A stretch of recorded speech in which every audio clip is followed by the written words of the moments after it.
Good evening, and welcome to the Orange Water and Sewer Authority special meeting of the Board of Directors this Thursday, January 30th, 2020. Does any board member know of a conflict of interest or potential conflict of interest with respect to tonight's agenda? Tonight is the first opportunity for the board to look at and discuss the staff's preliminary evaluation of the water supply and demand management alternatives for our long-range water supply plan. And as you know from our agenda package, we have much information to review and discuss. I want to emphasize that for tonight's meeting, we are not being asked by staff to select or weigh in on a preferred alternative, but rather to make sure all board members have a good understanding of what each alternative is and how it works. As this information will be the basis for some critically important future decisions, it is very important we take the time needed to truly understand what staff has provided this evening and to identify additional information we may need. Understand at a future meeting, staff will provide us their observations and recommendations on a path forward for our consideration and discussion. With your support, my role will be to facilitate the discussion and keep us on task for all of us to understand this information. If we can get that accomplished tonight, that's great. If we need more time, we will schedule it with staff. Once we understand what's before us, we will be better equipped to consider and discuss staff's observations and recommendations at a future meeting. Is everyone okay with that approach for tonight's meeting? Okay. And since we only have really one item on the agenda, but it's a long item, Meg, I'm going to ask for public comment now. and then at the end, and if you have a comment in between, just wave at me and I'll be happy to include you. Thank you. So now I'm going to turn it over to Ed Kerwin for 15 minutes to set the stage for staff's presentation, which will be handled by Ruth Rouse. Thank you, Ray. So I want to share 15, maybe even 20 minutes of information, and quite a bit of it's going to be a look back. And of course, looking back doesn't necessarily predict the future, but I want to make sure we start with a real good baseline understanding of, how we got to where we are today, and also to illustrate some of the uncertainties that we know we're dealing with. But as for the whole evening, we want to make it a conversation, right? So feel free to ask questions or provide comments as we go.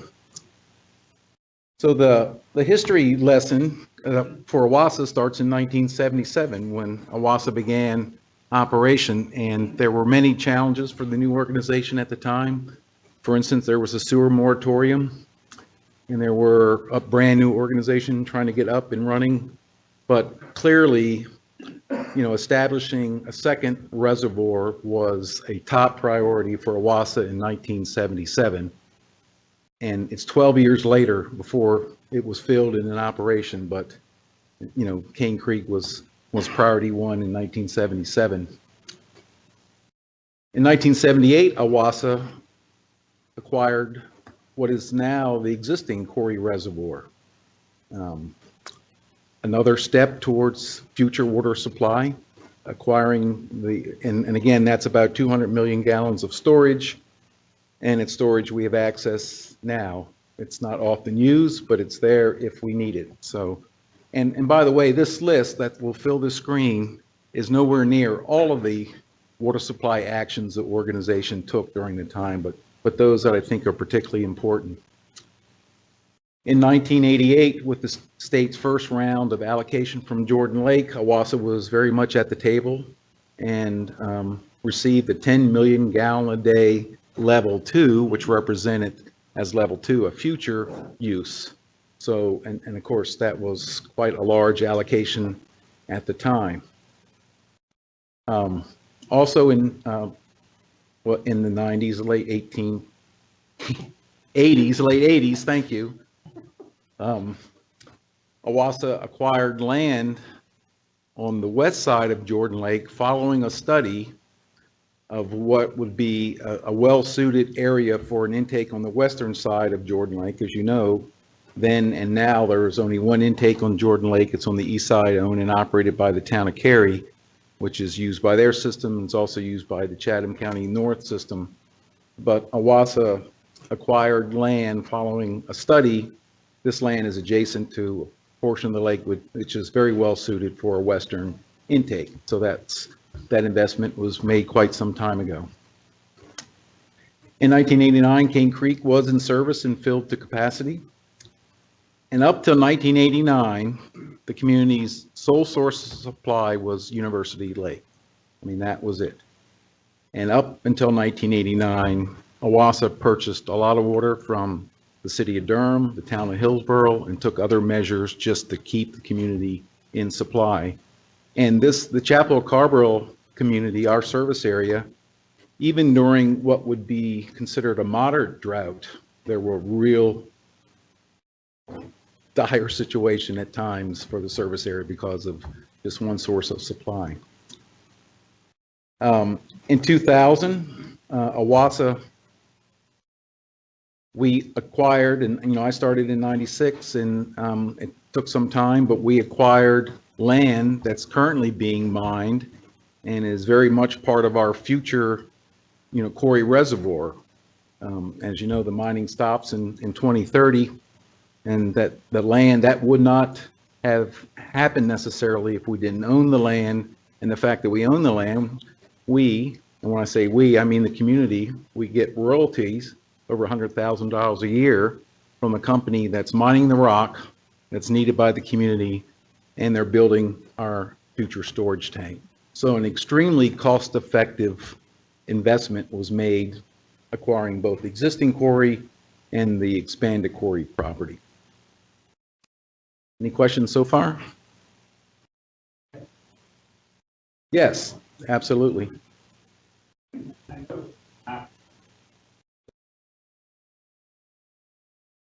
On the east side of Bethel Hickory Road that we own, is there plans to mine there as well at some point, or? No. Okay. I think where they've already removed the overburden, that will meet their needs for the next 10 years. Isn't that your understanding, Ruth, as well? They won't be crossing the road for sure. No. It's all within basically the current cleared area, right? Okay. In 2001, OWASA was one of the first utilities in the state to change a rate structure to send a price signal to customers to conserve. And apparently that caused the worst drought on record. But the seasonal rate was approved in June 2001, and the drought of 2001-2002, its most severe point was October 2002. So, this was a proactive measure by the organization, in 2000. There goes the TV, Andy. There it comes back. That was a proactive measure by the organization in 2001. Like I said, we were one of the first utilities, in the region to adopt a price structure to encourage conservation. The drought of 2001-2002, Ruth, correct me if I'm wrong, but based on stream flow data, that's been the worst drought in 80-something years of record. And of course, 80 years of record is just a heartbeat compared to, history, right? And climate over a long period of time. And at its lowest point, our total capacity was 32% full only. And we were literally a couple days away from beginning to purchase water from the town of Cary, and we received what we called the miracle rains in October. I know Mary Dar, Pat Davis, and others that were around will remember that. But we were within just days from buying water. Yes, yeah, just like the current arrangement through mutual aid agreement. At that time, our allocation in Jordan Lake was still level 2 of future use, but nevertheless, Cary was in a position to provide, and we were definitely in a situation of need at the time. In 2005, the state approved us to recycle processed water at the water treatment plant. So processed water is, we have to pump additional water from our lakes and that water was used, well, it was treated to drinking water quality, but rather than sending it out to customers, we used that water internally to the plant to remove solids, to backwash filters. And then that processed water went through a treatment step and it was released to the creek right next to the plant and sent downstream. And that's what was required by the state at that time. But after the drought of 2001, 2002, we were looking really hard at what near-term, long-term measures do we need to take to have our existing supplies last longer in a drought, not be so vulnerable. And to accomplish that, we worked closely with the state. We hired a consulting engineer. We developed a plan to do a full-scale pilot and test the water so we could demonstrate there was no compromise in drinking water quality by recycling this water back to the front of the water plant instead of pumping additional water from the reservoirs for that purpose. And so we had a full-scale pilot for a period of time, and we had the data. The data supported our belief that there wouldn't be any compromise for water quality, and then the state approved that, and then also opened the door for other utilities to take advantage of that as well. And work had started on the reclaimed water system prior to this, but I'll talk about that in a minute. In 2007, the OWASA board took the additional step to implement an increasing block rate for residential customers, a measure that sent even a stronger signal to customers to conserve. And what did that do? Created the drought of 2007, 2008. You couldn't make this up. It really happened that way. But again, we were one of the first utilities in the region to have an increasing block rate structure for customers, residential customers. And now that is a very common practice among area utilities and across the country in areas where water supply can be challenged. But we did have a severe drought in 2007, 2008, and its low point in February 2008, our supply dropped to 39%. So not as low as it did in the drought of 01, 02, but low nevertheless. And what I'd like to point out, a couple things. That drought of 07, 08, our large neighbors, Raleigh, Durham, their supply was in much worse shape than OWASA's. They were, I don't know exactly how many days of supply remaining, but they were in the teens of, percent full in their reservoirs.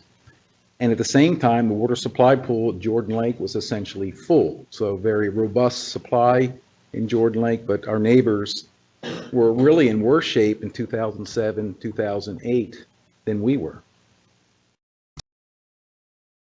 The reclaimed water system was placed in service in 2009, but the planning for that started shortly after the drought of 2001, 2002, and I'll talk a little bit more about that in a minute. Yes? Wait, Ed, so why did the neighbors have such low, did they not have an intake on Jordan Lake at that point? Raleigh and Durham do not. So you're it's talking just about Raleigh. care, yeah. Okay. Yeah, so Durham's supply, Raleigh's supply, Durham's got two reservoirs. Raleigh has mainly the Falls Lake, and now they have another reservoir, but I don't know that was online in 07, 08. Pat's shaking, no, it was not. Oh. So I know I their don't. second plant wasn't online, so Yeah. So again, reclaimed water system online in 2009. What I got next? Okay, and then in 2013, we took the action of having our Jordan Lake allocation converted from a level 2, a future use, to a level 1 active use when needed. Any questions about, I think it certainly illustrates there's a long history of the OWASA board and staff working together, being proactive with measures for its water supply. Some of these things were very controversial, Certainly the Cane Creek Reservoir was at the time. There was quite a bit of controversy around expanding the quarry because, those folks in Orange County that lived around the quarry that did not receive the benefit of OWASA drinking water, wastewater services were facing dump trucks and rock and blasting, near my home, and would just soon not see that in our watershed, especially if the benefit of that in the future is Chapel Hill Carrboro, not us. So without exaggeration, I'm sure I went to over 100 meetings, starting in 1996 when I started, working with neighbors, working with other stakeholders to get the extended Corey Reservoir approved. The OWASA board decided to support it and was unanimous about that. The large majority of council members on Chapel Hill supported it. It was a very close vote in Carrboro, 4-3 in support. And I think the Orange County was a 4-1 vote at the time. So there was, not everybody in the community was sold that the expanded quarry was good. But I think over time, American Stone and Martin Marietta at a company is, I think they've proven to be a pretty good neighbor in their operation out there. And certainly the expanded quarry is a very cost-effective and important part of our long-term water supply. And it also allows us to make maximum use of our local resources. Rainfall in Orange County, we make better use of it by being able to store more of it in the expanded quarry. Yes.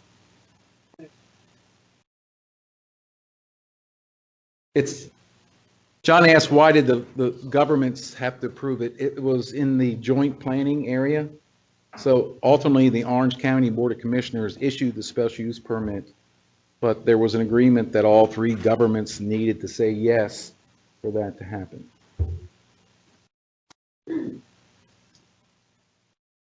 Okay, now changing gears a little bit. The reclaimed water system went online in 2009, and this just shows the last 4 years of use, which is significant. So the university's use of reclaimed water represents 10% of OWASA's total water use. And of course, a much higher percent of the university's total water use is probably getting close to 50%. Maybe not quite that high, but it's a very important part of our long-term water strategy, reclaim water. And I bring this up because here's a story. In the late 90s, OWASA commissioned a study of using reclaimed water. And long story short, it was found to be not economically viable, and plans for a reclaimed water system was on the shelf in the late 90s. 2 or 3 years later, we're scrambling to build it. What happened? A lot of things. The drought of 2001, 2002 really exposed the vulnerability of our supplies. And there was also a regulatory change that we hadn't anticipated at the time, where we had to make additional improvements at the Mason Farm wastewater treatment plant to meet future regulations, which meant we had to install filters to further filter the water and treat it to a much higher level. In the previous study, the benefiting party, the university, would have had to bear the expense of the additional treatment at the wastewater plant. But since it was a requirement of the facility, then it was an expense borne by all of OWASA customers to make those improvements in the Mason Farm wastewater treatment plant. So that meant, the treated water quality met reclaimed water standards. Plus, the university had embarked on a very large expansion program on campus, which meant a lot of streets were going to be torn up, and it was an ideal time to also install the 5 miles of water line from the Mason Farm plant to the campus, including the hospital, for the reclaimed water system. And also very much to the university's credit, they were agreeable to fund all the capital up front, because in the late 90s, early 2000s, we were spending a lot, investing a lot of money to expand the capacity of treatment plants, both plants, particularly the water plant, and we really couldn't afford to borrow another nickel. So the fact that the university found a way, and when I say university, certainly Ray DeBose was very involved in that program, along with his boss, Carolyn Eflin. And so all those things together we entered an agreement with the UNC. I don't remember the exact year, but it probably wasn't too long after the drought ended, 2003, 2004. Andy, that TV flickered off again. That we committed to establish a reclaimed water system, like I said, which went online in 2009. Any questions about that? So, and I bring that up as such an important thing that was studied even by a consultant, and we said not viable. And then just a couple years later, we're scrambling to put it in place. So, lesson learned, right?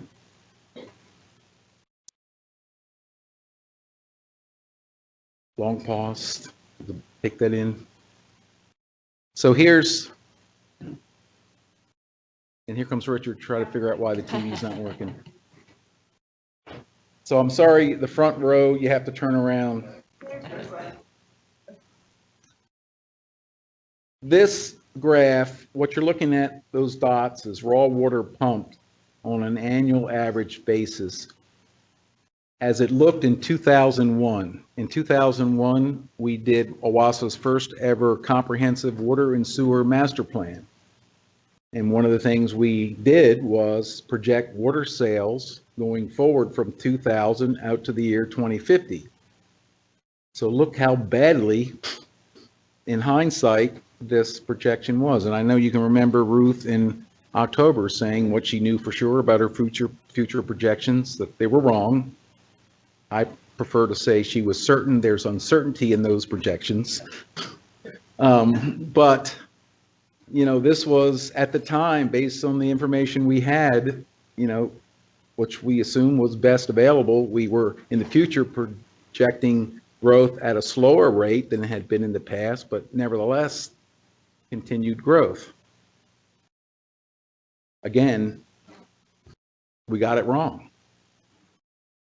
And I know you all, and now this is looking at not raw water pumped from the reservoirs, but finished water sold to customers. This is a graph Stephen Winters keeps, where the green line is water sales on an annual average basis expressed in million gallons a day, and then the darker line, the lower line, is the number of customer accounts. And you can see from mid-80s to 2000, very predictable growth in sales, and correspondingly a very predictable growth in water sales. So if you were doing planning in 2000 about, well, how much water might I be selling 5 years from now, 10 years from now, and this is all the data you had, where would you have drawn the line? Chances are you'd have been wrong like we were.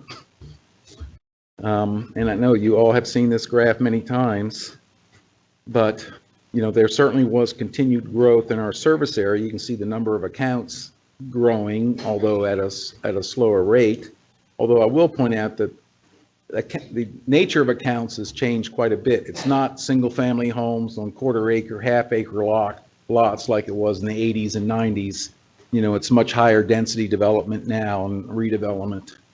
But you can see that we're selling the same amount of water now as we sold in 1990. So, and the great thing about, and of course, that meant rates had to increase quite a bit because most of our costs are fixed, not variable. So, we did have to, we still have the same amount of pipes to maintain, test to run, employees to pay, and their variable costs, there is more energy and chemicals to treat, but, we did have to raise rates quite a bit. But the longer term benefit of this great conservation success story is, we haven't had to spend tens of millions of dollars in additional supplies. It's made our local resources, last much, much longer. So, now we're reaping a lot of benefits from that. And you can see in 2009, that continued drop is when UNC was putting more and more of the facilities on reclaim, taking it off of drinking water. And the big drop you see on the green line was the drought of 2001, 2002, and then you see a little bit of a rebound and then a drop again in the drought of 2007, 2008, when we told customers they couldn't use water outdoors at all anymore to conserve. So that's what it looks like now. But I tell the story about the projections that were so wrong. I tell the story about the reclaimed water system that wasn't feasible, and then it became feasible, just to illustrate we don't know what we don't know. It is a very uncertain future. And, I know you know that, but there's also some real life examples. So two key takeaways after all of that is the organization's got a long history of being very proactive, making very important decisions, even though it was controversial at times. And, I'm proud of the organization for that. And we've also had situations, the second key point is, we don't know what we don't know.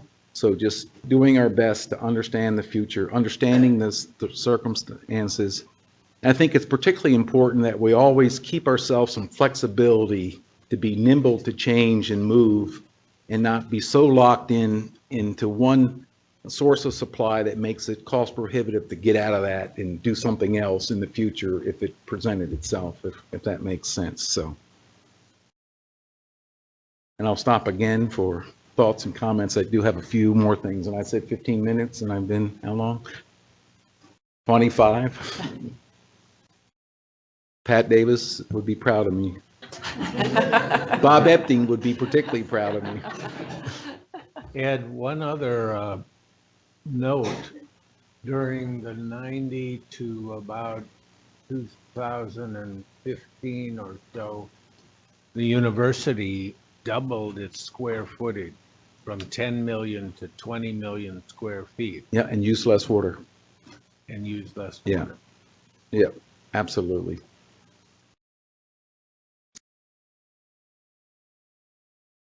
Ruth shared this with you in the December meeting. So again, we're back to the diamonds are raw water actually pumped from the reservoir. And when you look back in the 80s and 90s where the dots are above the yield line, that's how bad it was until the Cane Creek Reservoir came online. And now you can see, our situation now is better than any time in OWASA's history, really, with respect to water supply. So, again, something we can be very, very proud of. But again, what about the next 50 years do we have wrong on this slide?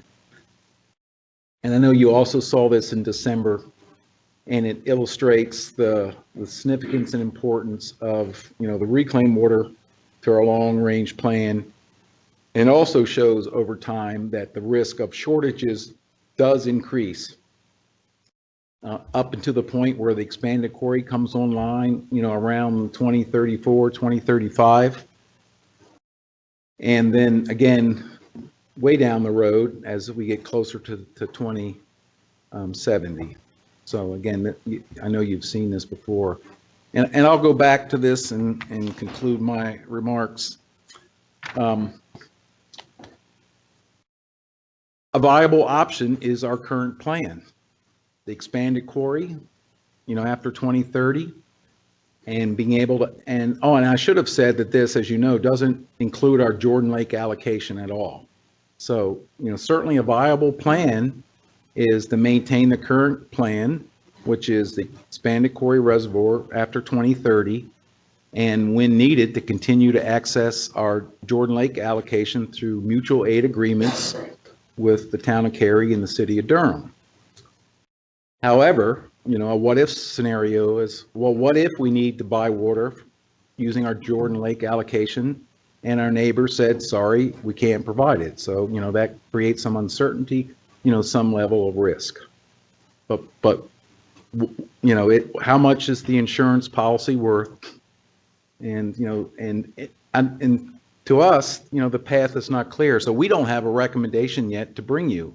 Tonight, it's going through the list with Ruth and Mary Tiger, understanding those options, because we need to still do a quality control on all of our numbers, all of our work. We're not there yet. And we also want to bring you a comparative analysis, one alternative to another, in different categories, showing you what we think, how some weigh better against others as you go down the list. So that's information we plan to provide at a future meeting when we're sure we got our facts correct. And we also have the benefit of your feedback and questions tonight. So, please. I think Ruth has explained to us this yield line that goes along, showing before the quarry is expanded, and it has that nice little notch where our yield from the quarry is reduced for a while because they're working on it. But that blue line doesn't mean that we're out of water. We still have a 20% reserve Correct. at that point. And so there's a, there could be another dotted line that would show absolutely where you're out of water. So this is a very conservative approach. Very conservative that it does include the 20% that you referenced and also doesn't represent our Jordan Lake allocation.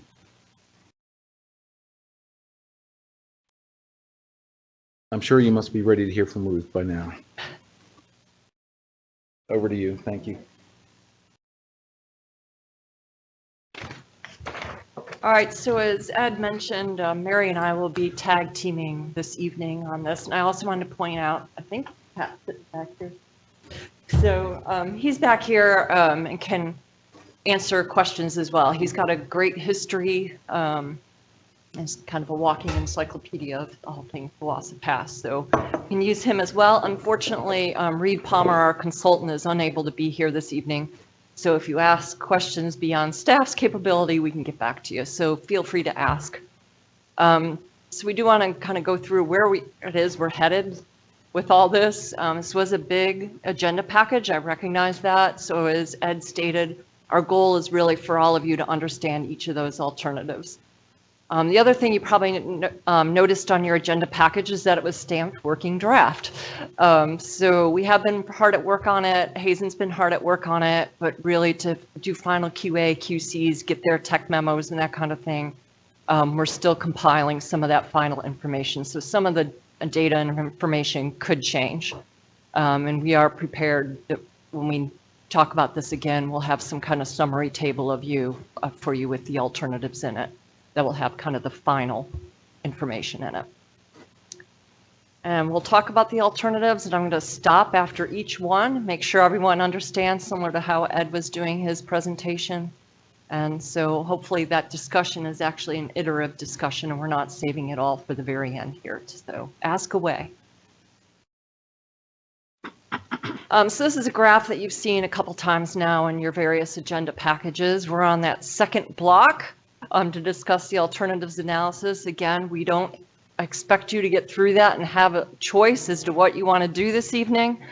So that block could take several meetings for us to get through. And as Ed indicated, we're at low risk for running out of water. So there's no reason that you guys need to feel like you need to be rushed to make an important decision like this. Depending on what alternatives you might be interested or what types of questions you have, there may be additional model runs that we want to have Hazen and Sawyer do, and they use that model to come up with that yellow bar chart that Ed showed a couple slides ago. So those are the types of results that we can get from that. There's a couple alternatives that we really want them to model to make sure that the yield that we've put in there could actually be obtained if they were alternatives you wanted to look at. And I've hopefully remember to bring that up on those slides. But really what we want to do is get these 13 with some sub-alternatives pared down to take out to the community. So you could have one or a handful of, you could have a one preferred alternative, or you could have a handful of alternatives that you're still considering that we'd take to the community and let them know how did we get to this point and get their feedback on it. So if you want to pull their feedback in, we can do that as well before you select your preferred alternative or suite of alternatives if you want to look at some demand and supply alternatives together. And from there, we'll discuss the long-range water supply or draft that long-range water supply plan. And again, take that draft out to get community feedback in it and then adopt it. Any questions on where we are and where we want to go? I always like to know where I want to go before I. So process-wise, Ruth, you're going to present 13 different alternatives, Yes. and we're going to follow each presentation, each of the 13 presentations with whatever discussion. Yes. That's what we want to do tonight. So we're going to have, after each alternative, there's a slide that has pros, cons, and uncertainties on it, and we're going to stop at that slide on each. So if I barrel through, just throw something at me or, yeah, Jody. I think my speaker's on. Since this is a working draft, I'd like to make some requests for this page, some changes to this page. This page, meaning This where page this, of the working draft. Yeah, the one, Okay. it's page 1.1. all right. The board knows me, they know they're gonna do some of these things, but I'll keep it quick. I do have some technical challenges with passwords and things, and I wasn't able to pull up the goals established by the board of directors in November 2016. So I would find it useful, I mean, I'll be able to dig them up eventually, but I would find it useful to have those goals listed succinctly. Okay. Here. It was before I joined the board, so I'm not sure what they are.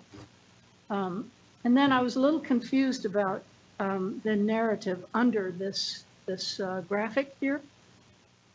It lists that paragraph of we're currently discussing draft alternatives, and then the next paragraph begins. The next step will be determine whether certain alternatives should be further evaluated. I think that's referring to the first blue box after community engagement.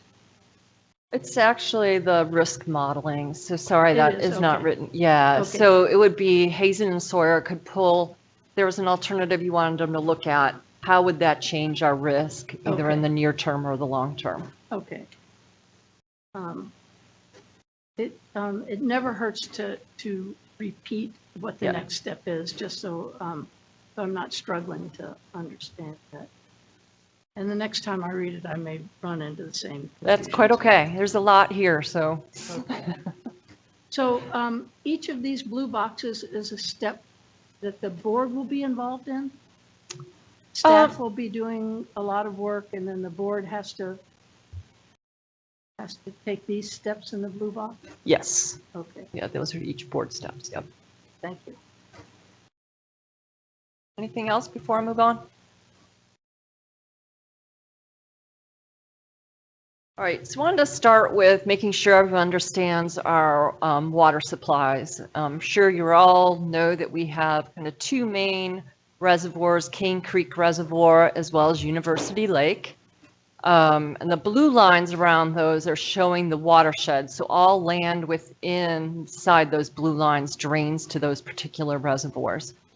And then our third local option is the quarry reservoir. And you can see from the map that the quarry actually lies inside the University Lake option. And that's important when we talk about, it's important to understand that where it's located inside the University Lake option or watershed when we get to the quarry reservoir options. There's some, and then indirect potable reuse options as well. The other thing that I think it's important for you to know is if you look at the watershed size of University Lake and the watershed size of Cane Creek Reservoir, they're pretty equal. I think Cane Creek is 32 square miles and University Lake's about 30 square miles. And yet when you look at the size of the surface area of each of them, Cane Creek is much bigger than University Lake. It actually holds almost 7 times as much water as University Lake does. So what that means is if we get in a drought and then when it starts raining, University Lake is going to rebound fairly quickly, and Cane Creek Reservoir could take a long time to fill back up.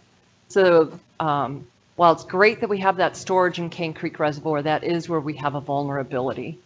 It's also an area where we can take advantage of our neighbors filling up faster because their watersheds to surface area ratios tend to be more like University Lake, and they fill faster and get water at non-peak times. So that's also important for you all to understand.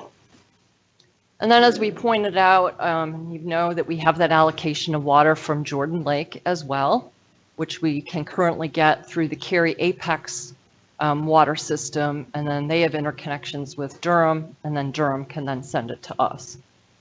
And I think you all know that the water treatment plant is across the parking lot here, and that the wastewater plant is down next to the botanical gardens. But knowing those locations can also be useful when we talk about some of those alternatives.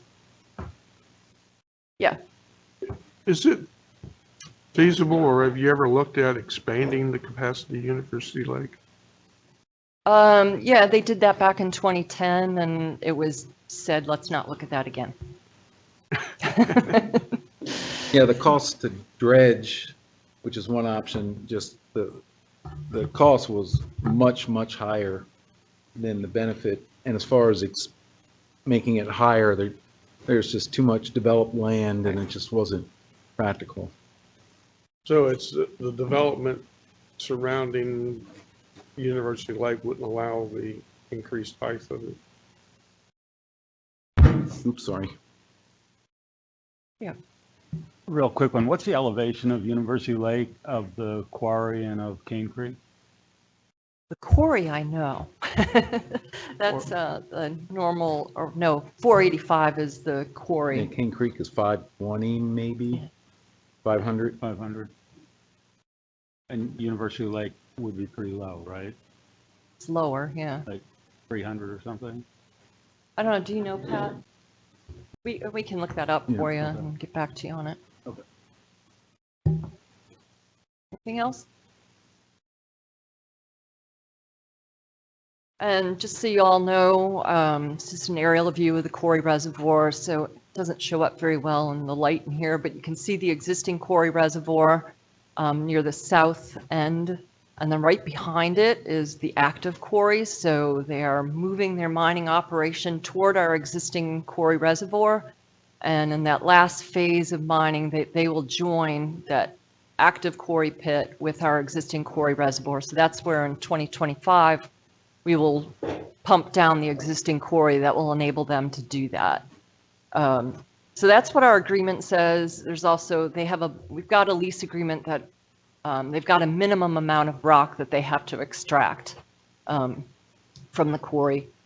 And it also specifies how big that channel has to be. There are some alternatives where we may want to look at tunneling rather than having a whole kind of a channel between the two quarries. So that's also important to understand.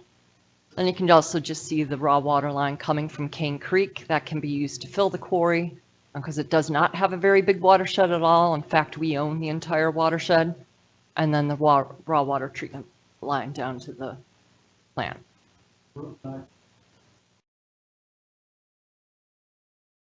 Yeah.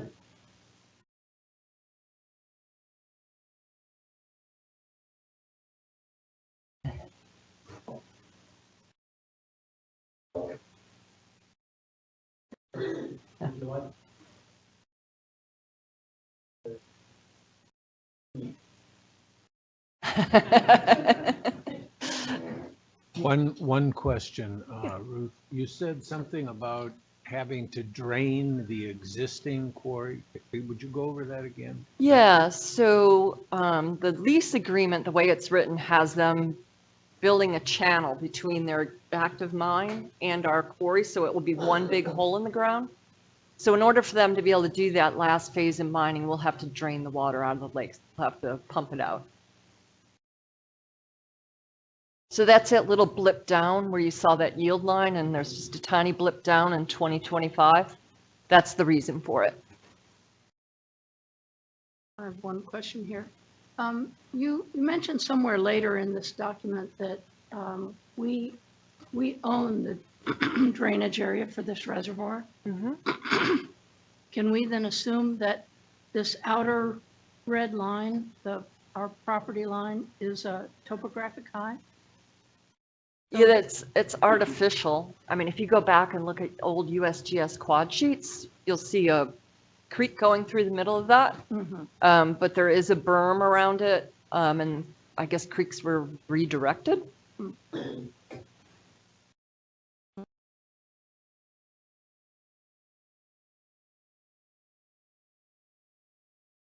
So Jordan Lake was constructed by the federal government. It was filled in 1982, and it was for multiple purposes. And each of those purposes has a water, not a water supply pool, water supply, there is a pool assigned to it. So the main pool that we're interested in is that conservation pool, and that accounts for that recreation purpose. And that is further divided into the water supply pool as well as the low flow augmentation pool, which is a fancy way of saying we're going to meet downstream flow requirements for water quality or for water supply for downstream users. Lion's share of the storage behind the dam is for flood control. That top one, so that's 538,000 acre feet, and they do everything in acre feet.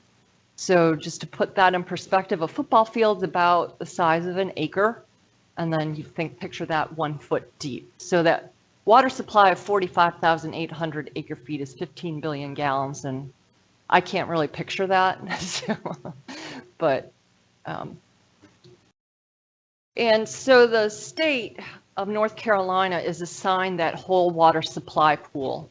And then the General Assembly has given them the ability to, has authorized the Division of Water Resources that they can then assign that allocation to local governments. So there's been 4 rounds of allocation. So as Ed mentioned, we currently have 5% of the water supply pool, and the state estimates that each percent is about 1 million gallons per day. And there's some conservatism built into that as well. So that's about 5 MGD of water supply for us. So the state has the allocations. We have our allocation that they've granted to us. But if Durham came to us and said, hey, we want to borrow 2 MGD from you, from your allocation, we do not have the authorization to do that. Only the state can give allocations out. So if there was a round 5, and that just takes somebody to come to the Division of Water Resources and the EMC and say, we're interested in either changing our allocation or obtaining a new allocation from Jordan Lake, it would open up that round 5 allocation process, and OWASA would have to apply to maintain its allocation. So there's an application process you have to go through each round. So that's also important. So it looks like the drawing is way out of scale because you got, I mean, the pool, the water supply pool is from elevation of 202 feet to 216 feet. So that's only 14 feet in depth. Right. So you still got 200 feet at the dam, but it's not available for, it's only available for sediment storage. And then the flood control. That's but elevation above sea level. Okay. So that's not from the bottom of the dam. Okay. All right. So maybe it is drawn to scale. Well, I don't know. 216 to 240. That's only about the same. It's deeper than that. It's deeper Yeah, than that. it's one. We could blame John Morris for this graph, maybe. I don't know.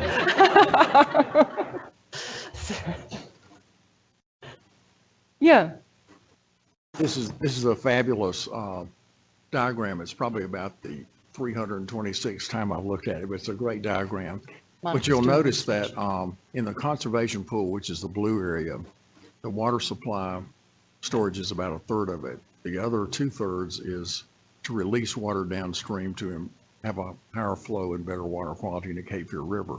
But during droughts, when Jordan Lake gets drawn down some, there are policies in place where the downstream flow target is reduced. Right now it meets 600 cubic feet a second at Lillington, but there have been processes where in severe droughts that gets lowered maybe as low as 300 cubic feet a second, which further conserves the security of the water supply yield. So that gives a tremendous safety net, underneath a reservoir that's already extremely drought resistant.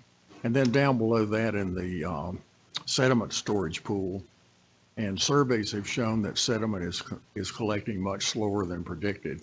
And so in a real crisis, water could be drawn down from a lower level. So we've got a lot of safeguards there. Plus, due to the very large watershed size of Jordan Lake, it's about as drought resistant as a reservoir can get. Yeah, Bruce. So Ed, earlier on, you said we had 10 MGD of stage 2 allocation, and now we have 5 of stage 1. Do we still have 5 additional of stage 2, or we had to give that up? We voluntarily gave that up in round 3, I believe. Right. And we simply couldn't come up with a viable justification for an allocation that high. So we voluntarily, and during round 3, request that it be 5%, equivalent to about 5 million gallons a day. And then more recently, we converted that from a planned future use to an active use level 1 at that same 5% of the pool, about 5 million gallons a day. And Monica did some research back here. Cane Creek elevation is 500 feet. The quarry is 485 and University Lake is 348. Remind me what that active use, what does that mean? Like, we're not actively using it now, so what is, We're authorized to use. okay, When you apply for it, you're saying that you might need it in the next 5 years is how the state defines it. And we Okay. have used it, During emergencies, we have. Yeah. okay. So with the state, do they keep track of how much we use or anything like that, or? I mean, is there going to be an issue where they're like, oh, you haven't used it and you don't plan on using it? Potentially, yeah, if they're right, because right now, it's 91% allocated. And the Jordan Lake Partnership looked at, demands out through 2060. And they're predicting that in the next round, that just based on partners' needs, it would be 99% allocated. So when you look out at 2060 demands, and if there was somebody else that wanted it, that was outside the partnership. But there's a lot of uncertainty. I'm getting ahead here, but this is good because it will just, I think it's really good that you guys understand. So our demands came down from what they were in 2010. Cary has redone theirs. Theirs are lower as well.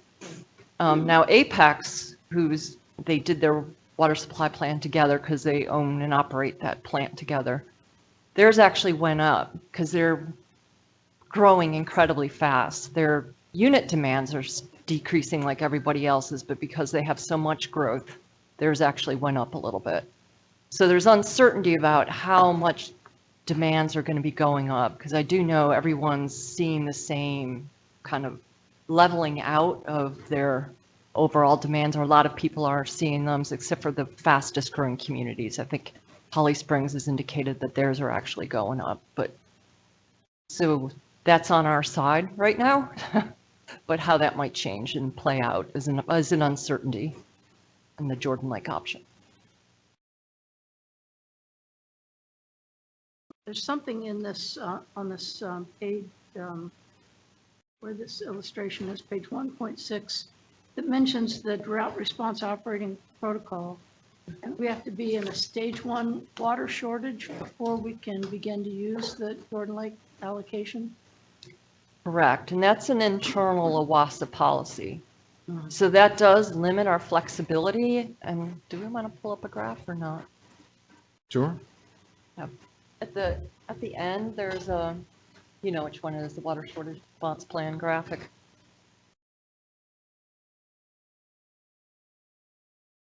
Yeah, thank you, Mary. So the drought response operating protocol was established, I think, in 2013. So what this graph is showing, let me go through that first. So we are required to have a water shortage response plan like all the other utilities in the state. And so that one of the pieces of that plan is that we have to outline when we will declare mandatory water restrictions. And so how much water or how soon we're going to run out of water is dependent on how much water we're using. So this particular graph is using an annual average withdrawal of about 7 MGD, which I guess we're using a little bit under that now on an annual average. And then it also depends on what month of the year it is. So in the winter months, when we're expecting we're going to get more rain and we're using less water, we're less concerned. And so mandatory restrictions come in at lower reservoir storage or percent fulls than they would if we're getting down to lower amounts in the summer when there's less rain, hotter temperatures, and water use goes up. So that's why you see those steps. If we hit like those purple boxes in one of those months at an annual average withdrawal of 7 MGD, we have to declare a stage 1 water shortage. And Ed is authorized to make that declaration. If we hit that green, we have to declare a stage 2. But we can also declare earlier at any time, and then that's where we would go to the board, and oftentimes we would declare earlier, just to be as a sense of caution. And the board would make that decision if we wanted to declare it earlier. So back in 2013, the board also said, well, let's put out an advisory level. And it roughly shows 10% higher, or it is 10% higher than when you would hit the mandatory stage 1 block. And so that's to ask our customers saying, hey, our water supply is getting low. We're asking you to voluntarily reduce your usage to try to avoid a mandatory restriction there. So that's that dotted line. So that's part of the drop or the drought response operating protocol. And then the second piece of it is they said, we cannot use our Jordan Lake allocation until we hit the stage 1 line. So even if the board declares it earlier, we actually have to hit the graph. So we have to get down to that purple or lower before we can use our Jordan Lake allocation. So that is a policy that if we modified that, like I love the advisory and the attention of the advisory, and but the use of Jordan Lake limitation, anytime you have options, then we have more choices of what we can do.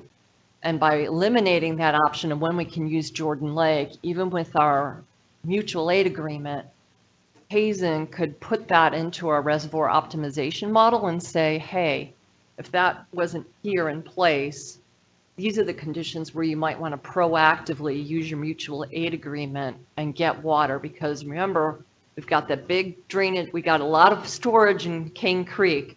So we can ride out a drought, but then as people are starting to come out of it and don't need the water, then we can go in and get the water. So without that restriction, that would be our risk that Ed showed would go down.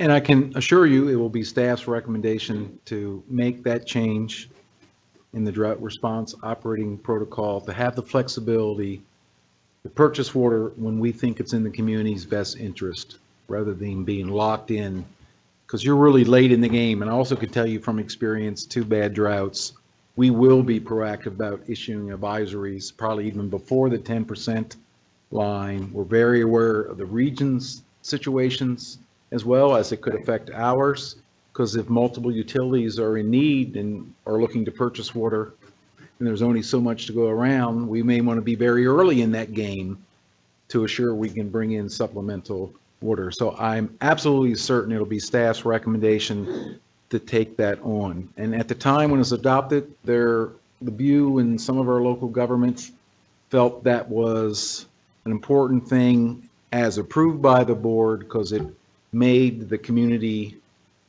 be very serious about conserving. So I think we can still adopt and promote that principle, but leave the organization the flexibility to be really strategic about managing a drought. And as far as timing, our thinking had been to certainly include that in a recommendation for your consideration, but that would be part of the entire water supply plan once we can tell a more complete story of how this board sees the future. But you certainly also have the flexibility to take that on earlier if you think that makes sense. Ruth? Yep. Good answer. Ed, can we make that change without the approval approval of our partners? Yes. Okay. This board is fully authorized to do that. It would be my guidance, though, that before making a final decision, we reach out to the local governments. We explain what we're considering to do and why and how the community benefits from that, and invite their feedback and have the benefit of their feedback before you make a final decision. But, this board has the authority and sole responsibility to make that call. So to me, it seems like you've got like a bathtub and you've got a sponge. So you use your bathtub all the time with University Lake, and you don't want to use your sponge because once you squeeze it, it's like Empty. it's empty. So you're basically saying, before we squeeze that sponge, we want to have the ability to use this mutual aid, essentially. Okay. That makes Anything else on that? Thank you for Aaron, asking just that back question, to though. the-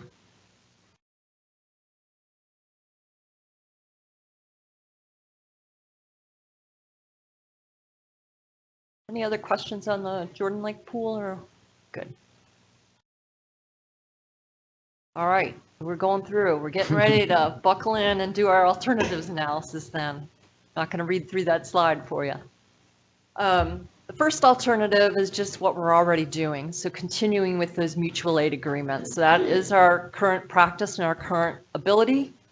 In theory, because we have that 5% allocation, we could get about 5 million gallons per day, but really we'd be constricted by who else needs the water, the potential restrictions, or, if Cary Apex are coming up near their water treatment plant capacity, I don't foresee that in the near future because they just went through an expansion, but down the road that could be a constriction on it, or constrictions at any of the interconnections, either between Cary and Durham or between Durham and OWASA.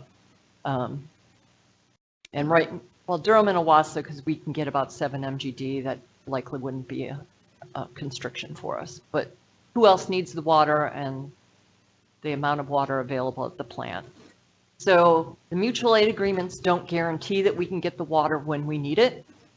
But we do have very strong relationships with our surrounding utilities. And we've been working very well together through things like the Jordan Lake, now the Triangle Water Supply Partnership. So it wouldn't require any construction, at least in the short run. If we wanted to help beef up interconnection somewhere, that type of thing, that could be done down the road. It doesn't require any permits. We've already got the mutual aid agreements in place, and there's no capital cost associated with that. So this is our pros, cons, and uncertainties slide, and I am not going to read all of these to you. It's kind of staff's first cut at some of these. And I think I've hit on all of the uncertainties already in either the prior slides. And then, so we just wanted to pause and ask, do you have any questions about continuing with the mutual aid agreements? And then the second question would be, what do you like about that option? What don't you like about that option? And Mary's on deck over there that she can actually add things that if you have a pro or a con that you like or dislike, that she can add it in real time here. So.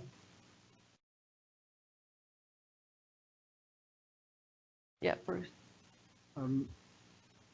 Actually, I guess rather than answering your question right now, I do have a suggestion that the wording change a little bit on page 1.7 at the bottom.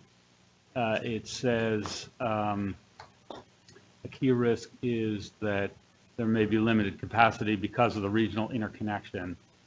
And I don't think that's really what the limitation is. I think the limitation is the triage decisions that the managers in Cary and Durham make, right? When water is short, they're going to use the water themselves. They're not going to ship it to us if we ask for it. So I don't think that the limitation is the physical interconnection. or capacity, it's a management decision made by our partner. Well, yeah, I think it depends on who needs the water. Our mutual aid agreement and Durham's mutual aid agreement with Cary, they were done at the same time. They're very similarly worded. And it basically says, if Durham and OWASA both need water from our Jordan Lake allocations and we make a request for more than what, and it's kind of also in the reverse order, more than, so Cary and Durham asked for it from us at the same time, that we would give the water in the percentage, it was more than we could give, then we'd give it to them in the percentage that it was asked for. So say that Durham asked for 6 MGD and OWASA asked for 4, that's 10 MGD, and Cary said, we only have 5. So it would be in that same kind of 6-to-4 ratio there. Does that make sense? So that they'd get 3 and we'd get 2. I guess I'm thinking about a more severe situation Okay, where yep. the water is really low, and it's just a mutual aid agreement. And we ask for 4 and Durham asks for 6 and Cary says, we'll give you 5. When the 5 gets to Durham, it's going to stay in Durham. They're not going to give us, that would be my concern. But the way the agreement is structured, Durham would have an obligation to give us our, So they'd have, that's a Yes. legal obligation. It's part of the mutual Parts aid of the agreement. mutual aid agreement. We could Pat, go did you to have court something? and enforce. Pat's that. making faces at you, Ruth. Just Oh, okay. No, I want to hear it. come up to the mic so we can capture it. You got us. We have a special Pat For ya. Davis mic right there. Look at this, a rose between 2 thorns.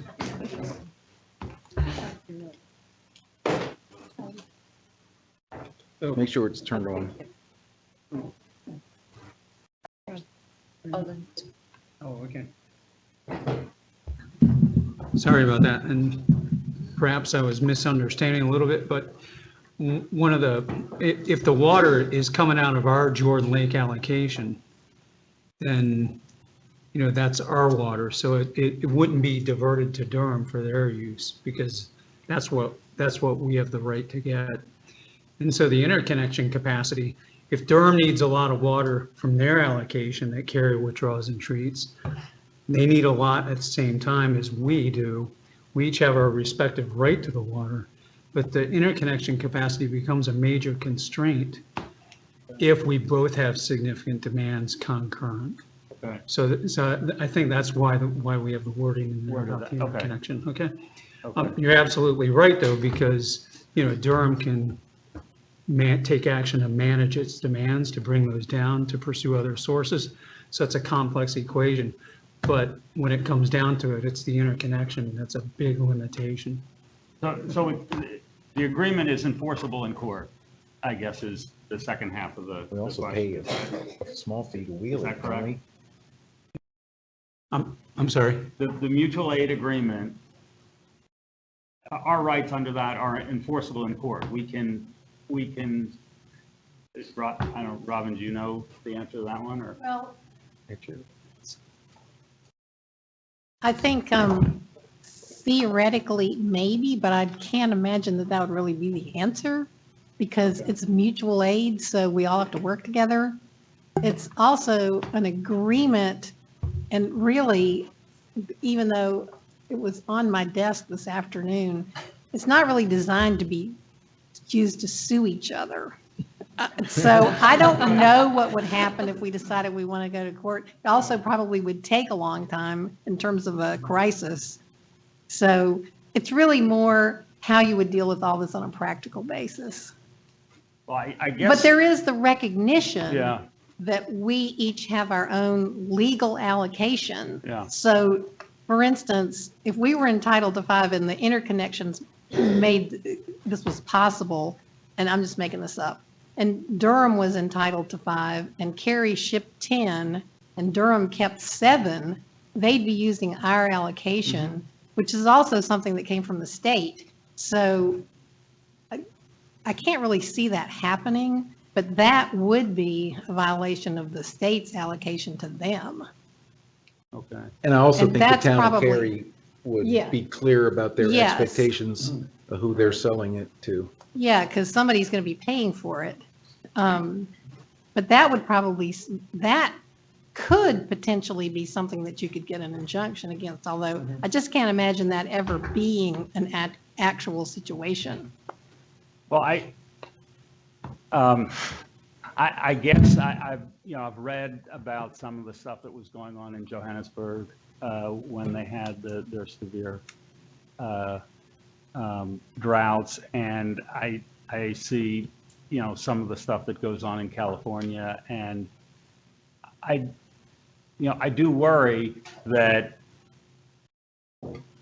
if we're going to rely for a long period of time on the connection through Cary and Durham, and one of those municipalities gets to, 8% of their reserve, and we're at the far end of the pipe, what happens? And I think we have, very low probability, but if it happens, it's devastating. So I think we have to be pretty clear on what our rights are in that situation. And if we are really concerned about that, that's a big driver to be a full partner in the Western intake. If we're absolutely confident that that is never going to be an issue, then I think we have a lot more we can have a lot more reliance on the connection through Cary, from Cary. I have a question, but first, does everybody know you, Pat? Does all board members, John Cooley, do you know Pat Davis? Possibly not. I don't think I met Mr. Why don't Cooley. you introduce yourself briefly? So my name is Pat Davis, and I stepped back from full-time work about 4 years ago, but I stay on helping out where the staff, thinks I can be of assistance. Started in 1982, was heavily involved in Cane Creek Reservoir and some of the other things that Ed referred to. So You were the first sustainability manager first sustainability for manager. OWASA. For OWASA. Yep. He's been around a while. Been around a while. Yeah. He also was on the board of directors Yep, that's right. when I was hired. Oh, you're the one. So Ruth, along the same line, Great. along the same line as Bruce's question, I would think that over time, the risks become greater if we relied on this. Because growth That is we going to would be. be relying more growth is heavily gonna as be as occurring, yeah. our demand grew, and we don't know what's happening to the other utilities. And, is there a way to model that at all, match our demand projections with their demand projections and show that we're going to be competing more in the future? And is it the distant future, or 5 years from now, or when they start approaching their yields and ours, we still got some cushion, but yet we're going to be dependent on this in emergency. Is there some way to picture that with Yeah. yellow bars and? Pat and I are like conferring over here real quick. I think there's a couple little tools. So Greg Chiroklis over at UNC, some of you have been on the board for a little while, probably heard us mention his name. He's been doing some work with OWASA, Durham, Cary, and Raleigh for several years now. And one of his big things is that when you share infrastructure and you can move water back and forth, everybody can win, because you're paying less, you're not building infrastructure before you need it if you're sharing it. Because we could be using unused capacity in someone else's infrastructure and trading that water back and forth. So that's one, and he has modeled a lot of that. His modeling only goes through demands of 2035, I believe. So we're not looking out to like the 2070 area there. The other thing is that the state has a couple of tools. They've got basin-wide hydraulic models for both the Neuse River Basin as well as the Cape Fear River Basin, because when you start talking Raleigh and Durham get their water from the Neuse River Basin. So you can actually link those together. It was done for the Triangle Water Supply Partnership to look at kind of how the region can work together, or the impacts of using water. So that is something with the Triangle Water Supply Partnership that we will eventually be updating that water supply model, and looking at trying to answer some of these questions through the partnership. And the other big tool that the partnership has is the interconnection model that was developed so that we can start looking at not just for kind of drought planning, but also emergency planning. So if we had had our water main break and City of Raleigh had had their downtown fire at the same time, could we have gotten water to the various entities that needed it? Those types of questions that we can start doing some scenario playing with. So there are some tools out there that we could start thinking about. I don't know how available they'd be in the near term here. John Morris? Thank you. I think, Ray, you and Bruce have given us the glass half empty version of this alternative. I'd kind of like to give the glass half full. The most important thing that we're working on is to reduce our risk up until 2035 when we get the expanded quarry back online. And so given that that's only 15 years away, that's not very far ahead in terms of our 50-year planning perspective. So that's the most important thing that we need to work on right now. So I talked to Ruth on the phone this week and got some more insights into this. I think the reason that Cary and Durham don't want to guarantee us a certain amount of water and want to go with our existing agreements is because that we have a very good cooperative arrangement in the whole region. And so they don't want to say, we're going to give OWASA a special guarantee that we don't give to someone else. So I can understand that. And so what would happen, we have two options for getting water through Cary and Durham. One could be that in the early stages of a drought, we could decide that we wanted to use our Jordan Lake water coming through Cary and Durham. And that would allow us to use that for a certain period of time and reduce our drawdown of our own sources. And so that would mean that we would safeguard our own storage, to see us further through the drought. So that's one option we should look at. Another option would be in a severe drought. We're on an equal footing with Durham, in terms of getting water from Jordan Lake. And so as Ruth explained, if both of us requested a certain amount, Cary would supply that to us pro rata. We would get a share and Durham would get a share. So that might not be our full 5 million gallons a day, but it would be, when you're in a severe drought, anything is better than nothing. And so it could be a significant help to us. So what I think we need to do is to develop a couple of more well-defined versions of this option one. And one might be this early drought purchase, to safeguard our own storage. Another one would be looking at how we might continue to get some water even in a severe drought along with Durham. So what I think we ought to do is to talk to Durham and Cary in some detail and say, let's think of the most plausible scenario that would happen in a severe drought. How could we best work with you on this? And then once we got that, and I think just the act of talking to them about future scenarios would help us refine, what we're asking for. So then once we had those things defined, we could model them ourselves, just like we model these other alternatives. And we could see how, use of Jordan water, which we already have through Cary and Durham, would help give us security for this key period up until 2035. So I fully agree with you. When you get out to 2050, 60, and 70, the growth of the region is going to make this less secure. But up until 2035, I think it's a substantial protection for us.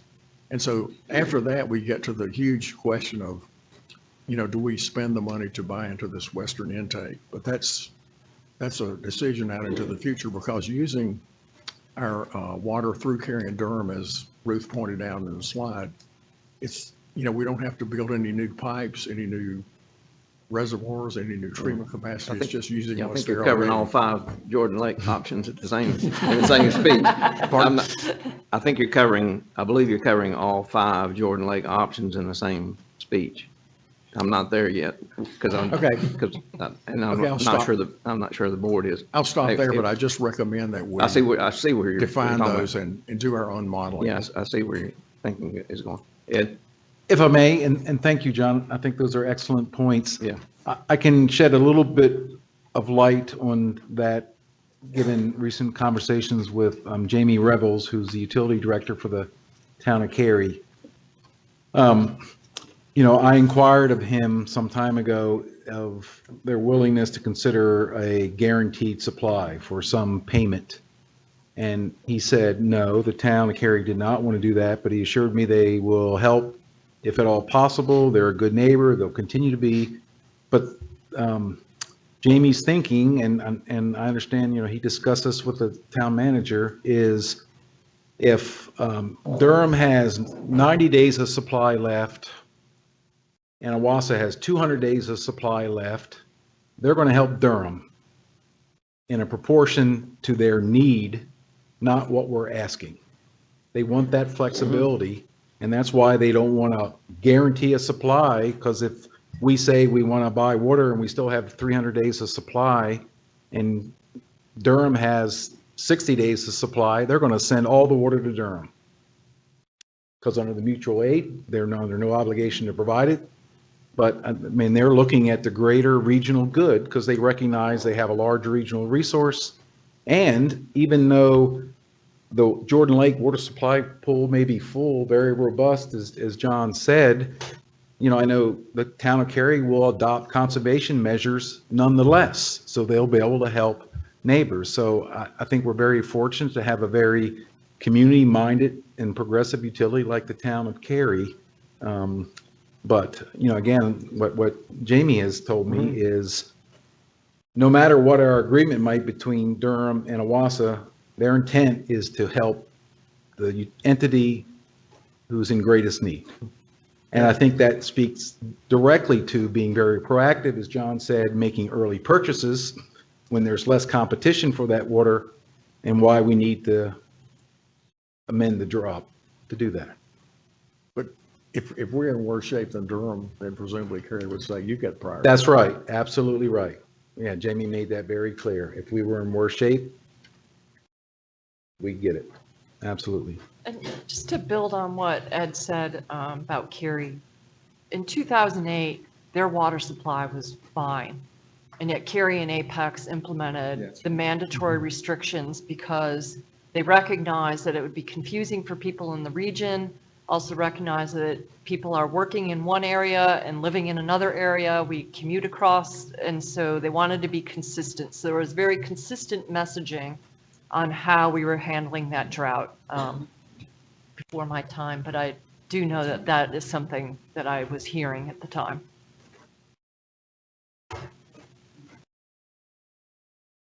Anything else on this alternative, though? Before we go into what next one is, John started touching on this, and this is the one where we would develop an agreement with Cary. I'm sorry, what? What'd you say? One down. That's right. Recess.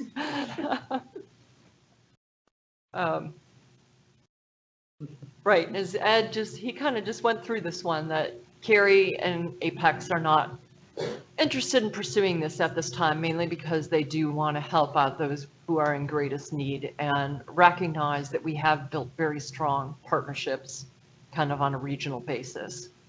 And it's not just kind of the utilities to the north with Raleigh, Cary, Durham, and OWASA, but they also are connected with Holly Springs, and Durham's connected with Chatham County, and so we need to remember that they're all our neighbors as well. So.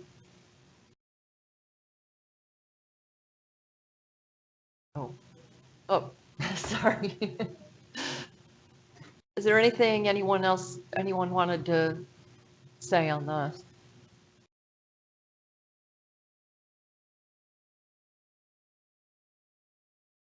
now we're really going to be living on the edge because we're jumping ahead to alternative 4. Because to me, it makes more sense to explain this one before 3. And if I'd been thinking clearly, it would have been in your agenda package reversed as well.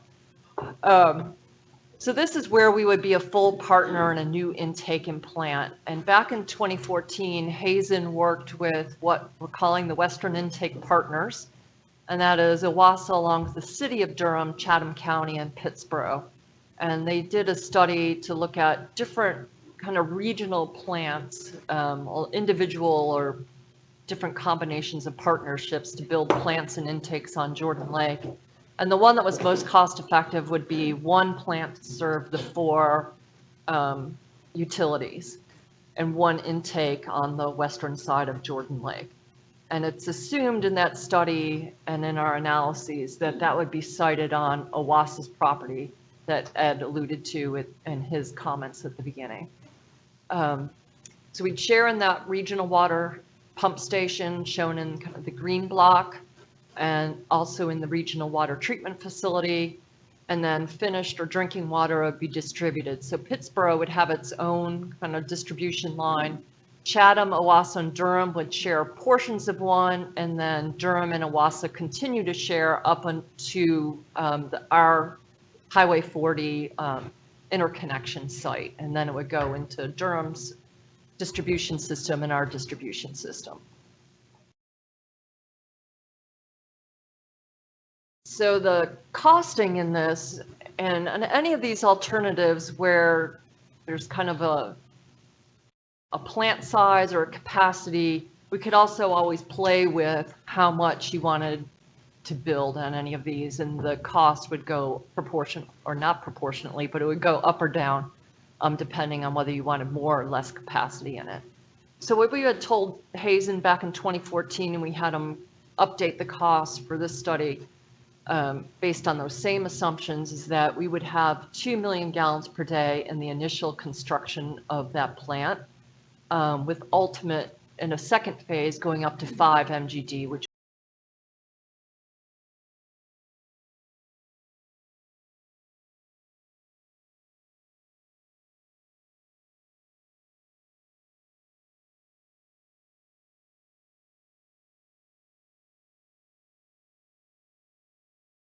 in conveyance facilities.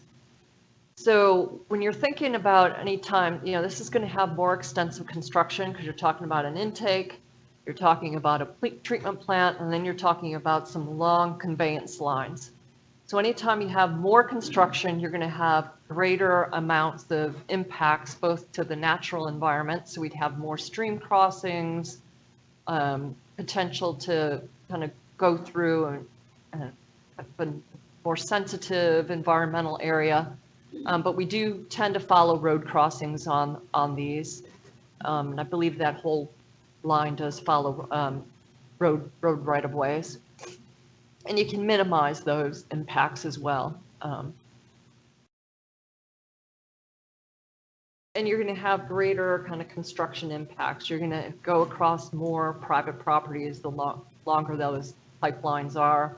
You're going to have kind of more traffic impacts, that type of thing, as you construct. So it's just kind of a general rule of thumb. Higher amounts of construction would likely result in higher impacts, both on the human environment as well as on the natural environment.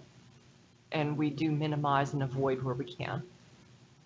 This would have an extensive federal and state permits. You'd have to go through an environmental assessment process. And there's a lot of different, need permits from the Corps of Engineers to go across their land to get to Jordan Lake. You also need Clean Water Act permits for wetlands. You need all kinds of permits from the state as well as local governments. So it'd be much more extensive, and then the costs are going to be higher as well.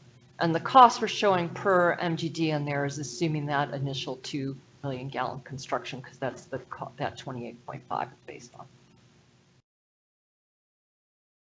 And one of the big uncertainties that I neglected to touch on here is how this facility would be governed. Now, Cary Apex have a interlocal agreement for their plant that they've got.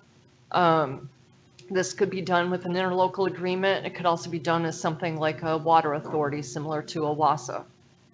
So that is something that still needs to be worked out.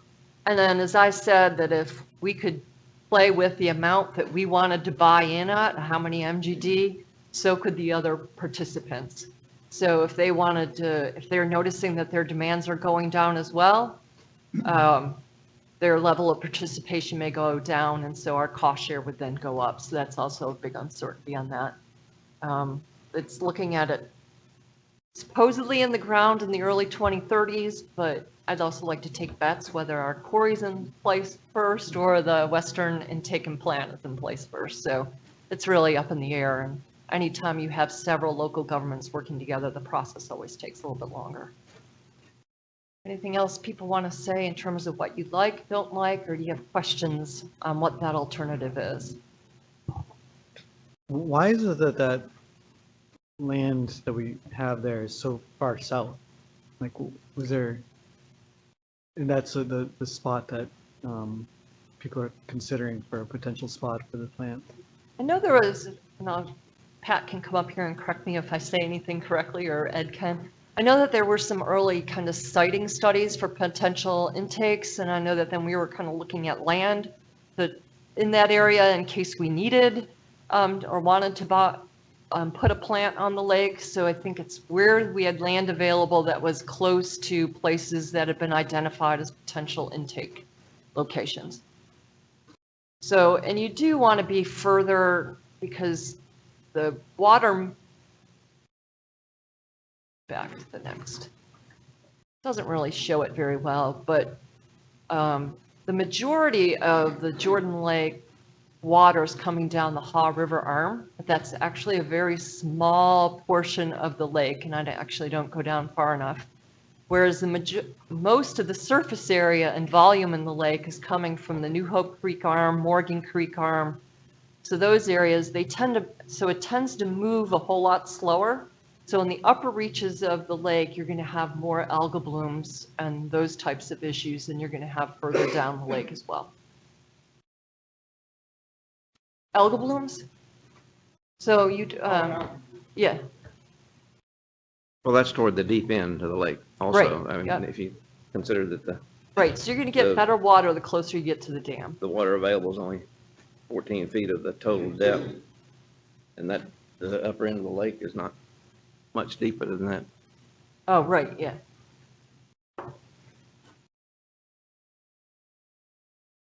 Any other questions or?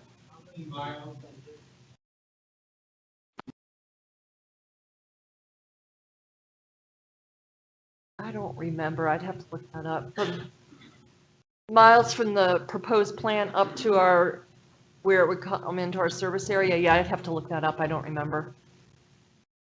Get on it, Monica.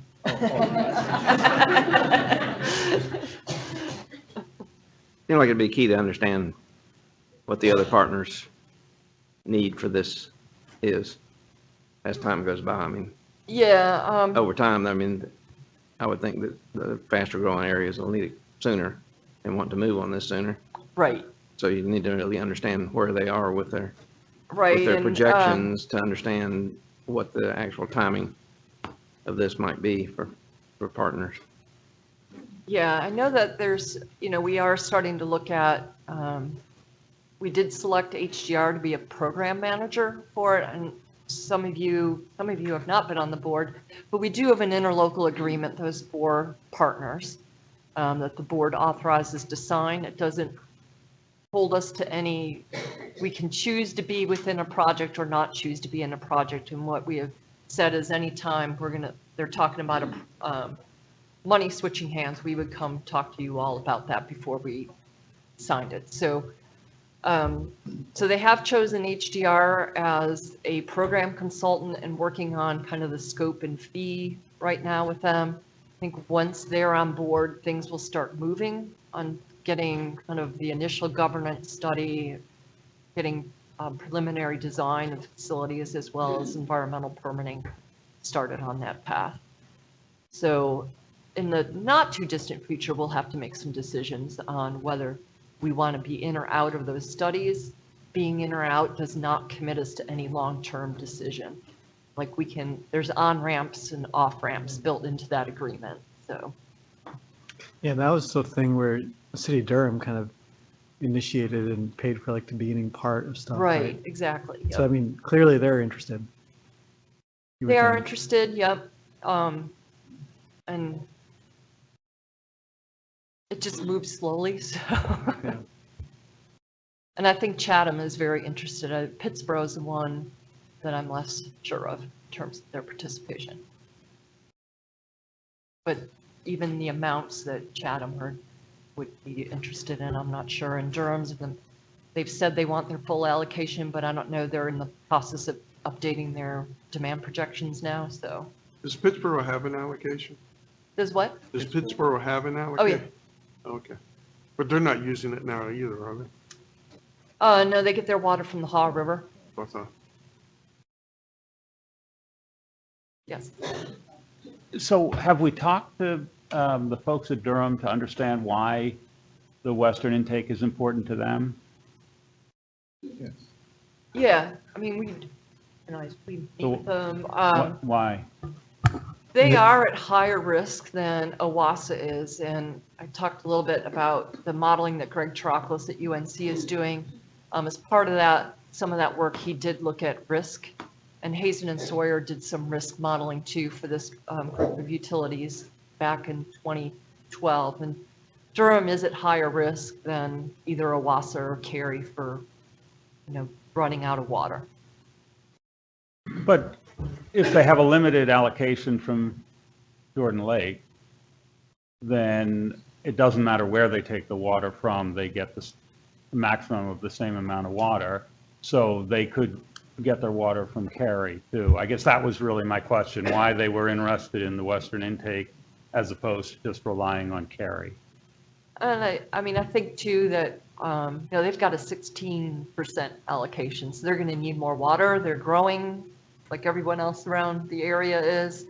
And I think at some point they do want to have their own, well, not their own, it could be a regional plant that they're part owner in, that they can get their water and are guaranteed that they can get their water when they need their water. They have a much higher allocation and a much higher need to get that water from Jordan Lake than OWASA does. And is their interest also that rather than expanding the capacity of their two existing treatment plants, the additional capacity would come from the western intake? Yeah, they did go through an expansion on one of them, but I know the other ones, yeah. But I don't know how far that holds them for. And how much of that 16% can they currently access through the Cary system? I think the interconnections, I know that when we tested them, shortly after I started here, they could get 10 MGD from Cary to Durham. I know that they've also been doing some work on pressure zones, and I know that that had gone down a little bit, but it might be back up to that 10 MGD now, I'm not sure. But that is the capacity of them, but I know it because of work they had been doing, it had temporarily gone down, whether it's back up or not. How much is 10 MGD of the 16% allocation that they have? So the 16% would be about 16 MGD. Okay, all right. So they're getting over half of their allocation through the existing arrangement with Cary. Right. But that's not a guarantee any more It's than. not a guarantee, and then they're paying Cary for it too. Right, okay. And Durham and Chatham County have an agreement where Durham is providing Chatham County. Up to 4 MGD. Yeah. So there's, I think Durham and Chatham County, I think, are the players in greatest need. Although with Chatham Park coming in, Pittsburgh also is going to be in high need.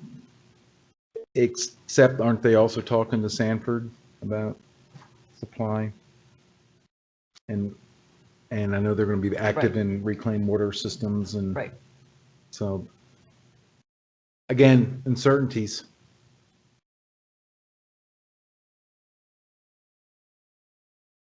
What's the, sorry. No, please.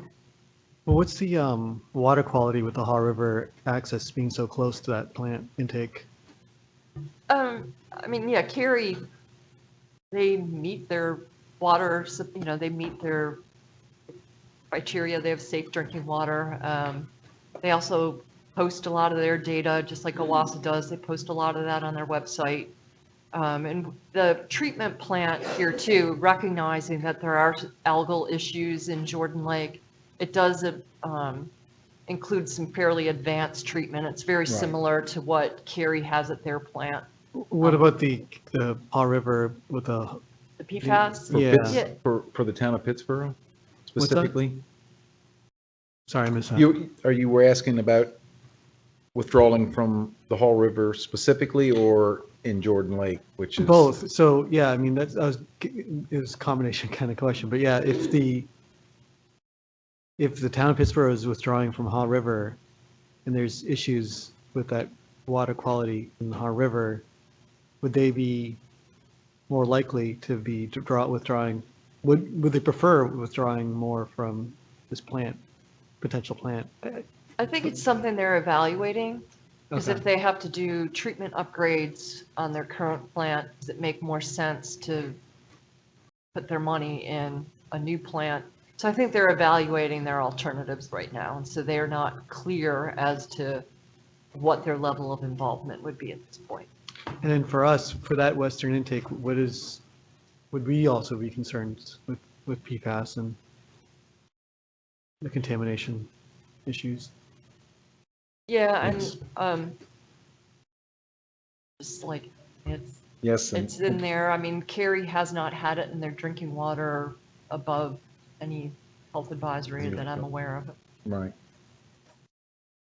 But as far as the new treatment plant, and as science continues to develop and we learn more and more, I mean, there's, the cost of Jordan Lake, and of course, we've already said, don't take those numbers to the bank yet, we're still quality controlling them. But yeah, there certainly could be changes where even a higher level of treatment is needed, not just for the new western intake, but next door at the Jones Ferry Road water treatment plant or other water treatment plants. It's, again, that's an uncertainty for all the water utilities to how to address emerging contaminants such as PFAS. So, that's something that won't go away anytime soon as we learn more and more about it.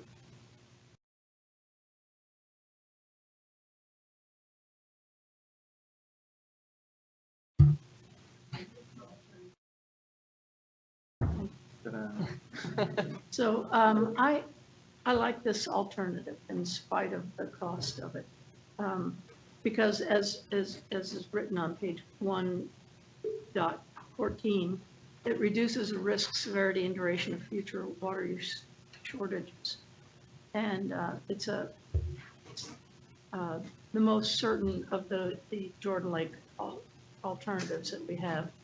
But something I find a little troubling on this alternative and mentioned in other alternatives, that the environmental impacts of some of these alternatives. And in particular, this one is noted, the pipeline will need to cross several streams. It will impact wetlands and streams. And then you point out in the text that impacts will be mitigated in accordance with federal and state requirements. I'd just like to point out that federal requirements have been gutted recently. And I think we have a very environmentally aware customer service or customer base. And I would hope that when we continue our negotiations with the other partners and things, that we try to raise the environmental standards, and not at a greater cost to us, but perhaps we can work with NGOs or other groups to do more to maintain aquatic ecosystem health and wildlife habitats and water quality in streams and viability of wetlands. Yeah, I agree. And even though in my last job, I did a lot of environmental assessments, a lot of environmental impact statements, and I did the environmental impact statement for the Western Wake water reclamation facility. It's a mouthful.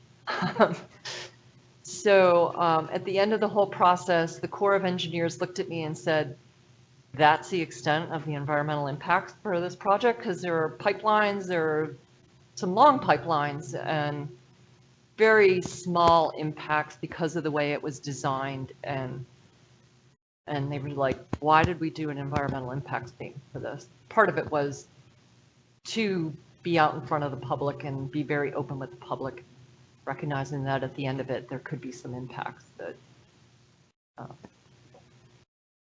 and with the state system, it wasn't a whole lot more, with what the state was requiring through SEPA, it wasn't a whole lot greater level of effort, so. Well, I guess the point I'm trying to get down on our meeting notes is that as we pursue, if we decide to pursue this option, and we're negotiating with our potential partners and with HDR, I think you said. The program manager, so they would be hiring like someone to do the environmental work. They would be hiring somebody to do the governance piece. Yeah. Well, I'm just hoping that we put them, we make our expectations very high for those people. And that we ask them to reach out to partners as we've done on our forest management and bring in NGOs and federal. Yeah, there will have to be an environmental scoping that's done at the beginning of the whole process. Yeah, that permit process will require that. And it gives us an opportunity for community outreach and branding OWASA as our environmental standard. Quite high, we hope. Make a real quick point. This alternative, the western intake, and the first alternative we looked at, getting water through Cary and Durham, they're really not at the same point in the time scale. I think using our existing agreements with Cary and Durham to get some water from Jordan Lake for drought protection, that's something we can do right away with no capital costs, no sunk costs. And that gives us extra security until we get our expanded quarry reservoir approximately 2035. And so as you guys have pointed out, as the years go by, that will become more risky because everybody will be using more water. And, the ability of Cary and Durham to provide us that water will gradually shrink. But at that point, after 2035, and I think it'll be a miracle if this western intake is ready before then, that's the time when we would take a careful look at the western intake for future years after that. And in the meantime, we won't have any wasted capital costs that are sunk in the using the existing agreements. So it's kind of a time scale thing. Thank you. Jody, maybe to follow up on what you're saying, would a way to sort of operationalize what you're saying be that in the cost analysis that gets done, we request that there's a standard that the project would have to meet in terms of the environmental damage that gets done, and that standard may be higher than what the current federal and state standard is. I don't know if such a standard exists, but I would imagine that there, we could maybe piece together a few different things and say that's the standard that we're going to build to, and it will have cost implications, but that should be factored into the analysis. I don't want to put words in your mouth, but does that make sense to do it that way? It makes sense to me, yeah. If I may jump in here, this is Mary Tiger, Sustainability Manager. So I helped to draft the RFP for that ultimately led to choosing HDR. And in that RFP, we embedded in there experience with a environmental sustainability rating system for capital projects called Envision. So I'm not sure, I wasn't part of the selection committee, but I do know that that was part of the consideration of that RFP, was to get a project manager that had experience and expertise in that sustainability rating and evaluation system. So it's part of it.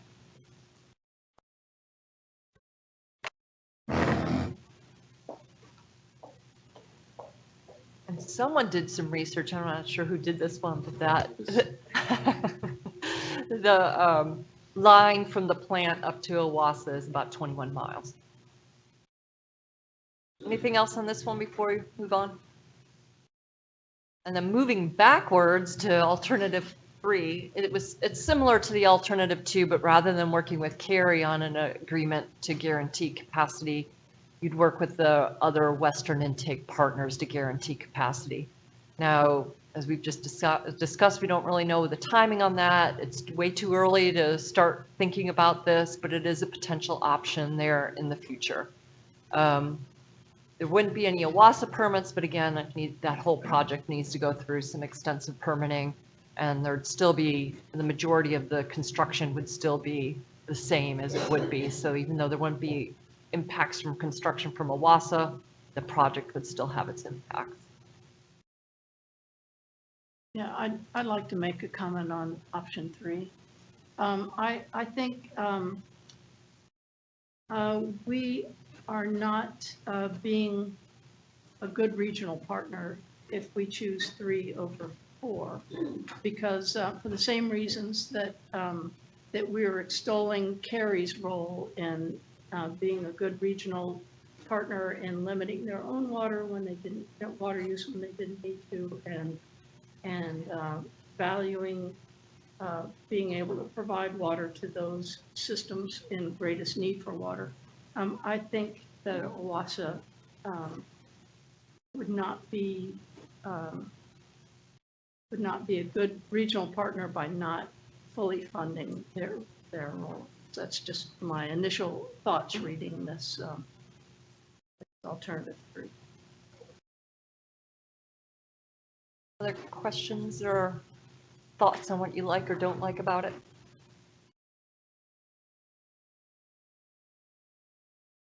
Mary's typing.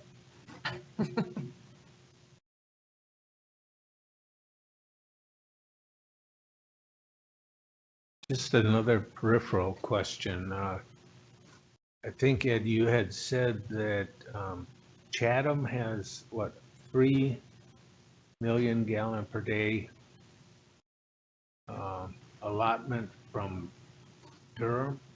I'm not, I think it's 4, they're guaranteed Chatham 4 County, MGD that kind of along that 751 corridor and some of the development that's happening there, that they've got an agreement with Durham that Durham will guarantee 4 MGD. But there's currently no connections, or that's. They've got an interconnection, yeah, but they would be getting water from Durham from their Lake Mickey and Little River Reservoir.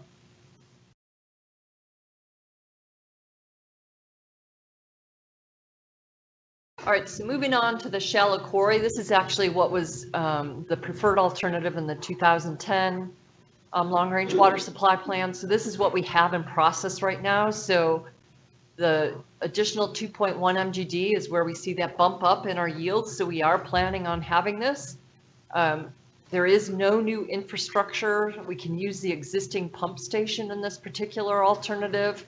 And the only thing that we'd be adding is a standby generator that we'd be constructing as part of this alternative. So therefore, it has pretty low capital costs associated with it. And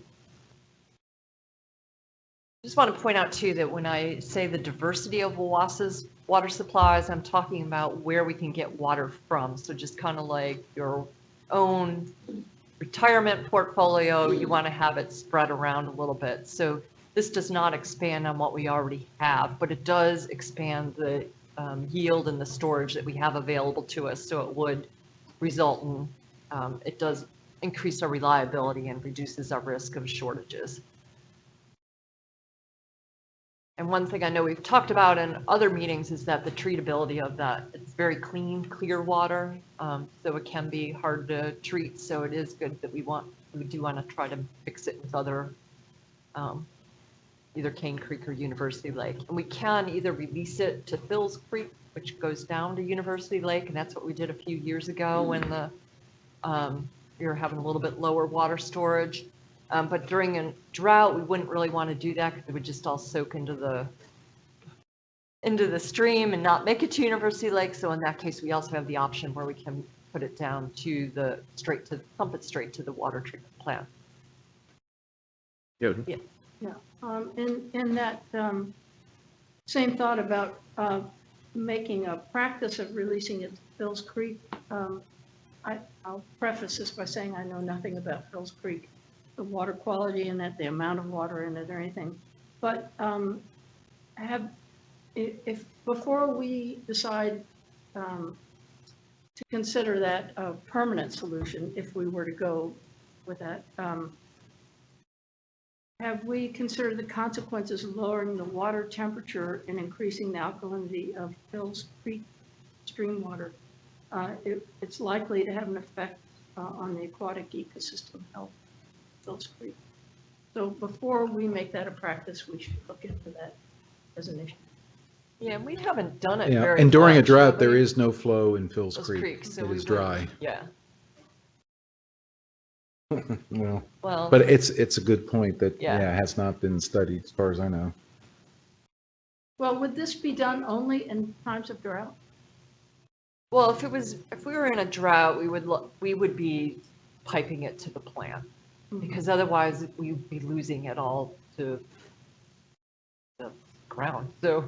So when was it done before? It was done, we were having a little bit lower, like University Lake levels were dropping, and so we released some water from the quarry to get down to University Lake. And years ago, before we built the more permanent pump station, we had a homemade barge with submersible pumps and hose that during the drought of 2007, 2008, I believe, and probably 2001, 2002 as well, we pumped the quarry reservoir down maybe, I don't know, 30 feet before the pumps could no longer lift it that high and send it to Phil's Creek. So we've used it during extended droughts in the past. And more recently, we were in a bit of a moderate drought, and the level in University Lake had gotten to a point where we were concerned about the pump stations there and those pumps losing its prime and not having the ability to use full capacity from University Lake. And I think that you were probably at the water plant then, right, Monica? You can come up and introduce yourself. Thank you. Monica Dotson, currently the wastewater treatment plant manager, biosolids recycling manager. At this time, I was actually the operations supervisor at the water treatment plant. And at the time, like Ed said, we had those issues, but also we were having water quality issues at Cane Creek. So, we have the ability to pull from University Lake and save money on chemicals usage and provide better water to the community. And at that time, that's why we chose to come from University Lake. Would the water treatment issues go away over time as you turned over the water in the quarry? Wouldn't they? Seemed like to me you could set up your operating protocol so you could draw that down and Right, and I use it know to- that during drought, if we're getting lower amounts of water in our reservoirs, that water might, I don't know if dirtier is the right word, for lack of the right technical term, it would have more solids potentially in it. And so you're mixing that with, so I think when we'd be drawing on it, it's going to be mixing with some water might have higher solids than it normally would. And Monica, if I'm saying anything wrong, come on up here.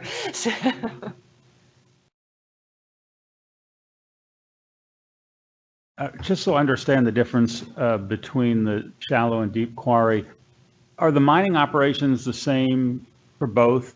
And it's just how deep you draw the water from? Right. Okay. Any other questions or comments?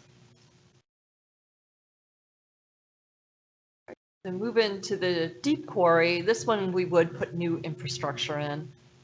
So we'd have a new pump station out of Cane Creek Reservoir to fill the quarry. We'd have a new pump station from the quarry reservoir to take it down to the water treatment plant. And then we'd also have that corresponding parallel pipeline from Cane Creek down to Jones Ferry Road treatment plant. Do want to note that some of those improvements could be considered as part of a future CIP program. I think improvements to the Cane Creek Reservoir Pump Station are already kind of in the CIP. The others are not in the CIP at this point. The other point I wanted to point out is that we're really only getting an additional 1.3 million gallons per day over the shallow quarry reservoir. And the shallow quarry could be during emergencies, we could put in temporary pumping facilities so that if we had to access the deep quarry, that is, some flexibility that we would have. So you wouldn't be putting in permanent infrastructure that you might not need to access very frequently. That is an option as well.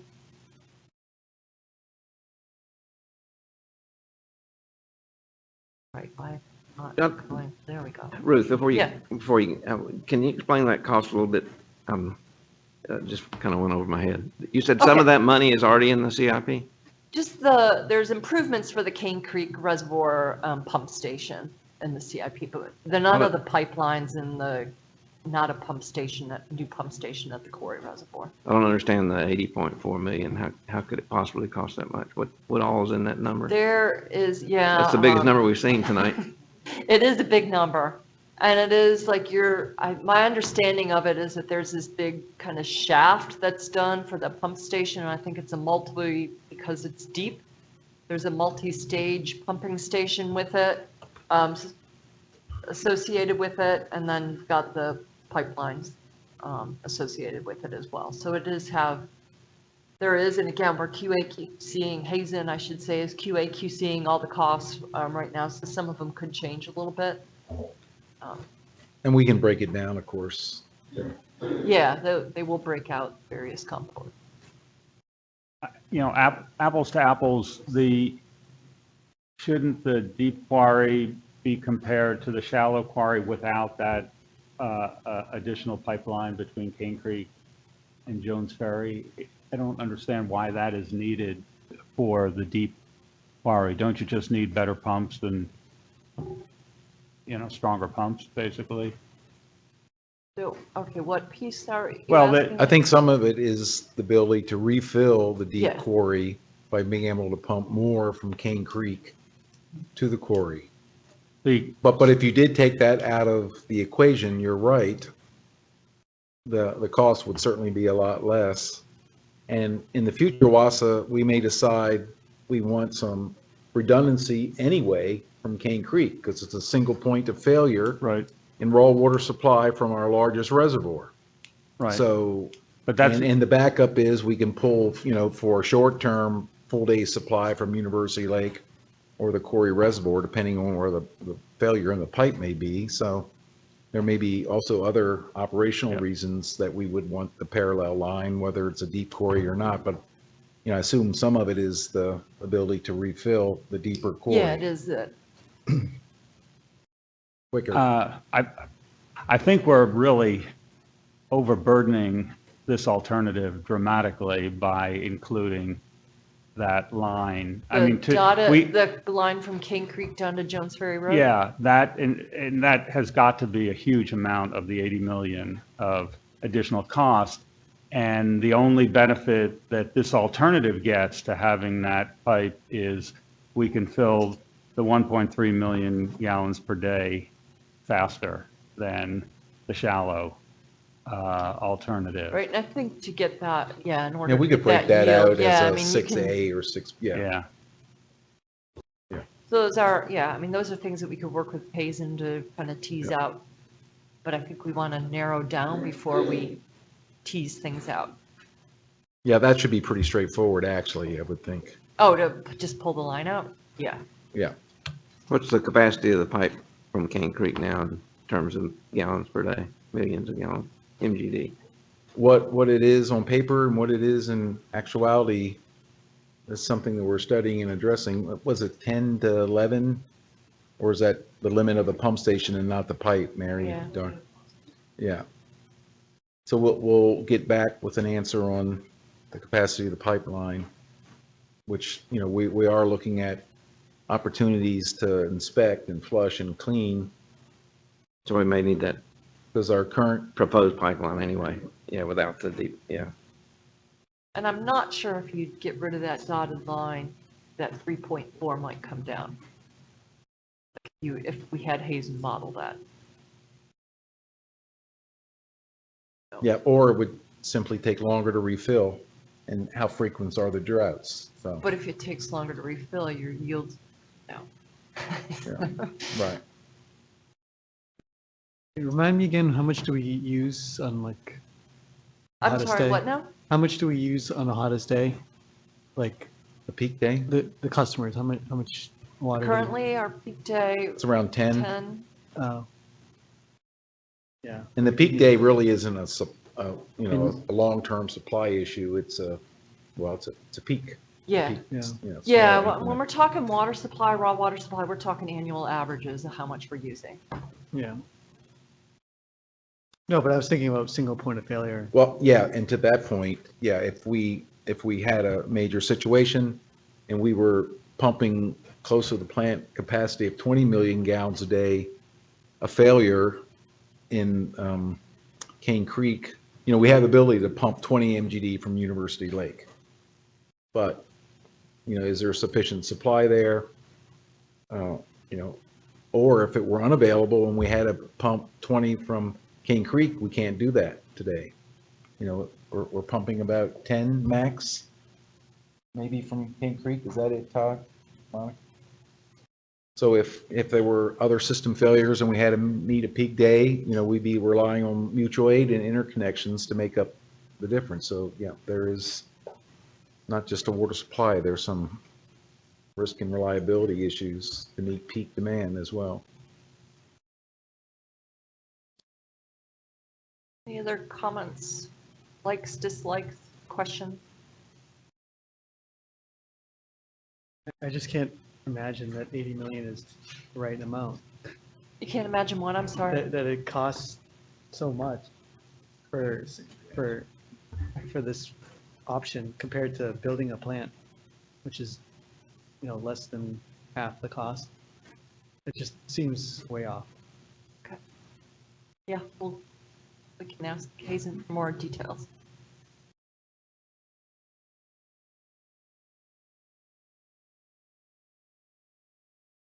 All right, now we're moving into the potable reuse alternatives, and we'll start with indirect, which is where, in general, we're using our water as we do. It goes to the wastewater treatment plant. Our water is pretty well treated already and seems like it may meet, we wouldn't have to put it through an additional advanced treatment, and that's what our alternatives for indirect potable reuse are assuming. An indirect potable reuse, it then goes through some kind of environmental buffer. So it could either be another reservoir that already exists, or it could be a man-made like holding basin where it exists. And we go through a couple of those different types of alternatives, and then it comes back to the water treatment plant. So if you hear environmental buffer, that's where we're temporarily holding it, either in another reservoir or in a man-made mixing basin.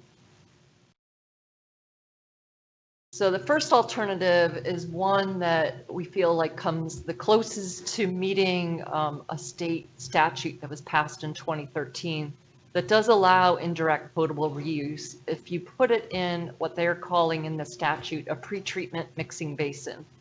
And the statute's very specific on how you have to size that basin, and it also says that you need to, only 20% of the water can come from reclaimed water.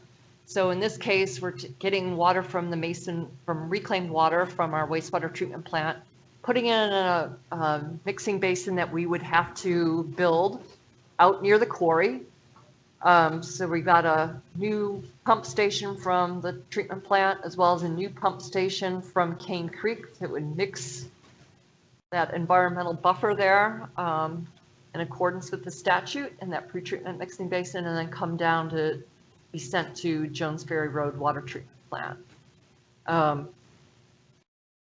That 4MGD is based strictly on the statute, and we'd actually need to do modeling to see, because we have to supplement it with Cane Creek Reservoir water. Could we actually theoretically get that? Would it actually be that full 4MGD? So we're assuming it would be, but that's a bad assumption. But if this is an alternative that you all wanted to look into more, we would do that additional modeling. This has, yeah, Bob. What happens in a drought situation and you can't get enough water from Cane Creek to do the mixing? It seems- That's where we have questions on, could we get that 4MGD from there and be able to actually use that? Yeah, so we'd need to do additional modeling. Any other questions? Not a question, but a comment. Well, I guess it's a question. If you're reducing the discharge from the wastewater treatment plant into Morgan Creek, there are expectations that the public has of seeing an adequate flow in Morgan Creek, and they have learned over the years to expect that flow. So that's a consideration to keep in mind. It is a consideration, and if we went this route or we were severely reducing the flow from the treatment plant into Morgan Creek, there is a potential too that we'd be required to do some kind of minimum release into Morgan Creek, either from University Lake or maintain some kind of flow. Yeah.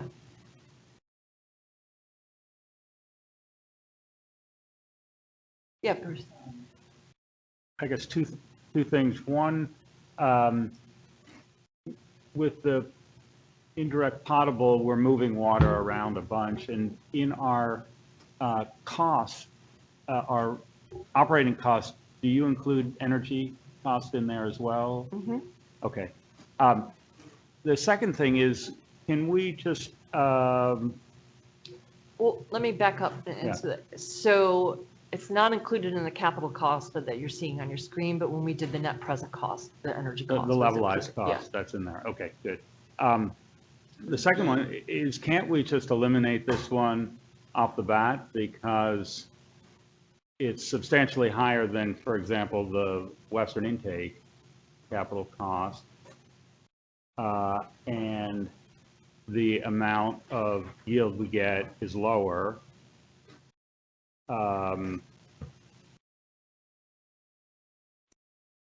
That's up to the board. Yeah.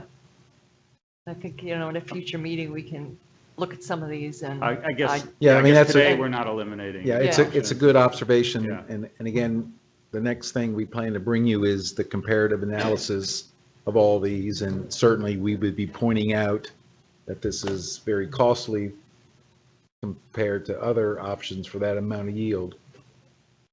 And even though theoretically it's legal, I did place some calls, call the Division of Water Resources, and there was a myriad of opinions because this has not gone through a permit process yet in North Carolina. And I mean, I think we could get it through a permit process, but it might take some time in getting this through a permit process. That's kind of my takeaway on it. I guess for all of the reused ones, water utility in North Carolina may not be the right test bed for this. There are going to be other water utilities in the country that have much more severe requirements, and they're going to go through this. They should go through this before we do, and maybe our strategy ought to be to wait and see how it goes for them. And before it we- is being done, Yeah. both indirect as well as direct potable Oh, it is use are now. being done in Okay. usually kind of out in the west, and there's some in Texas, Florida. Okay. Yeah.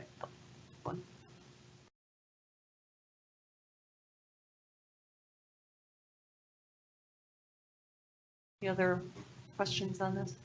Well, I'd make a comment that, along with what John Morris said about timescale, this may be something we can, because of its greater cost and the uncertainty of getting it permitted here, and the fact that we have some other viable options, we may want to keep this on the table for the next decades down the road. Yeah, I think reusing water is the way it. Sounds similar, doesn't it? In 1996, we did that reclaimed water study, and we put that way on the shelf, and we thought that would never come back. And Right, then and 5 there years it later, was, we were right. saying, why didn't we just move forward with it? And, but things had changed. Yeah. So, yeah, things might change, and And we should. technology still accelerates in its development and, you know, Yeah. the costs that are soon there, you know, we could find that the treatment costs are much less energy intensive than it is currently. So, yeah. But yeah, I was thinking the same thing.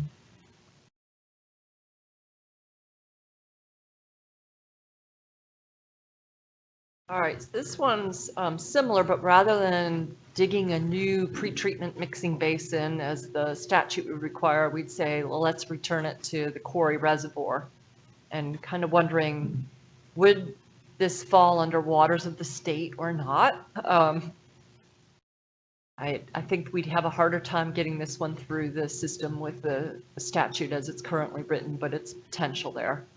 So similar, we'd have that same kind of pump station coming from the wastewater treatment plant, as well as the Cane Creek Reservoir, but it would now go to the Quarry Reservoir, and then we'd have a new pump station and coming from Quarry down to the treatment plant.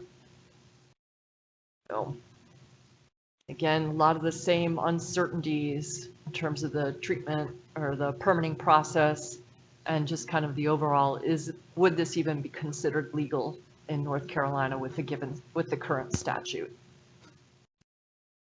And with all of these too, is we're assuming that we don't need additional treatment on the end of our reclaimed water system, but there's potential, we need to do additional testing to make sure that that was true. And I think another uncertainty is just if it was long-term, what would the new reclaimed water requirements be for it?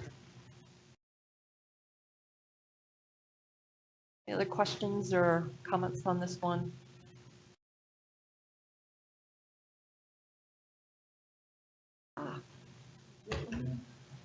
This one is definitely not legal in North Carolina, and this is another indirect potable reuse. And in this one, we would return the water to University Lake. We did not have Hazen fully evaluate this alternative. If this was something that the board wanted us to look at in more detail, we could do that for you. They could get you a cost. But we do know it would require a new pump station and pipeline coming from the Mason Farm wastewater treatment plant, which would be a shorter pipeline. But we also have no control over the University Lake Dam. And right now, I just did a quick analysis looking at like 20 years of data. About a third of the time, we're just sending water over the top of the dam. So about a third of the time, we could not use it, which is why we eliminated it and didn't take it any further in the evaluation. But again, we could look at this in more detail if the board would like us to. In that 30 sorry. Yeah. In the 34% of the time that water goes over the dam, have you quantified that? What do you mean? How much water are we losing over the dam? And No, I just looked at, all I did was look at whether the dam was full. I mean, if it's full, it's going over. But I mean, that doesn't really, if it's a drought condition, that wouldn't be applicable. Right. Well, not necessarily, because I was thinking if Cane Creek is down and it takes longer to replenish, and University Lake's going to replenish very quickly, and water's going to be lost over the dam before Cane Creek is Right. full. Yep. So we could be in an extended drought condition where we're losing water over the dam. Mm-hmm. Sounds like a cliche. Or And- we're in a drought recovery period where And Cane Creek University's hasn't fine, but recovered Cane yet, Creek is still, yeah. But we're losing water at University Lake. Just But couldn't we withdraw more from university at that point? Yeah, and we can do that as long as like there aren't quality issues and that type of thing that we're trying to balance out. And that is, I mean, the water treatment plant staff does have operating curves that Hazen's put together to optimize our yield. So those risks, the yield that we get that's shown in that blue graph that Ed had at the beginning of his presentation, that there's some conservatism in it, and that, yeah, we're not going to get below 20% storage and it's a drought of record. But then one thing that's not conservative, and it assumes that we can follow those operating curves, and we're going to withdraw water from the reservoir that we should be withdrawing, or the combination, whereas quality might be driving the operator's decision on where they're getting water from. Okay, so even if you could draw more from university, you might not want to because of qualities. Right. Okay.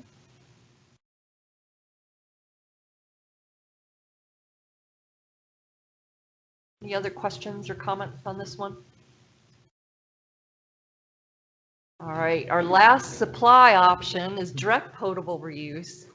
And that's where after it goes to the wastewater treatment plant, we put it through some advanced treatment process and then into an engineered storage basin. And then we pump it directly out into the distribution system. And there are examples of this happening in the United States as well as the rest of the world. So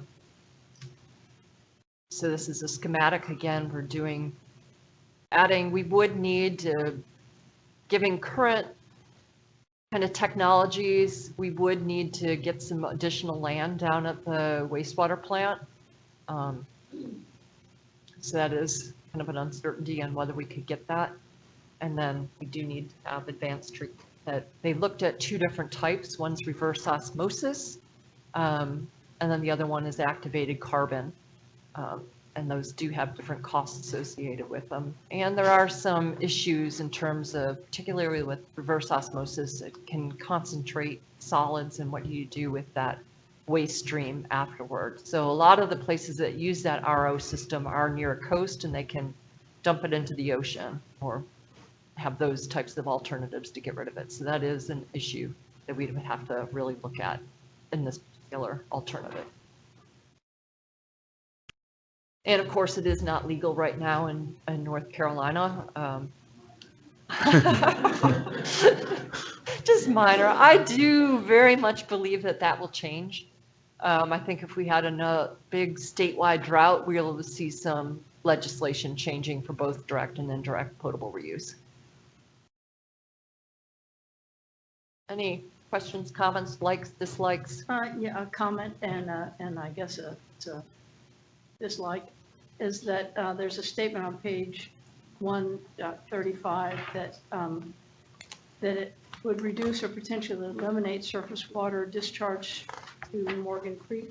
You know, we were chatting over dinner that when in recent history, the discharge from a wastewater treatment plant becomes part of the environment for the community, and they expect that, and they may not realize that it's predominantly wastewater treatment plant effluent, and they come to regard that as a natural stream. And it's not always easy to change that. It may be very unpopular. I'm not saying we shouldn't do it in times of emergency, but, and it may be dry anyway, if it weren't for the discharge. But we would have to do a lot of public outreach and community education if we ever did something. Very much.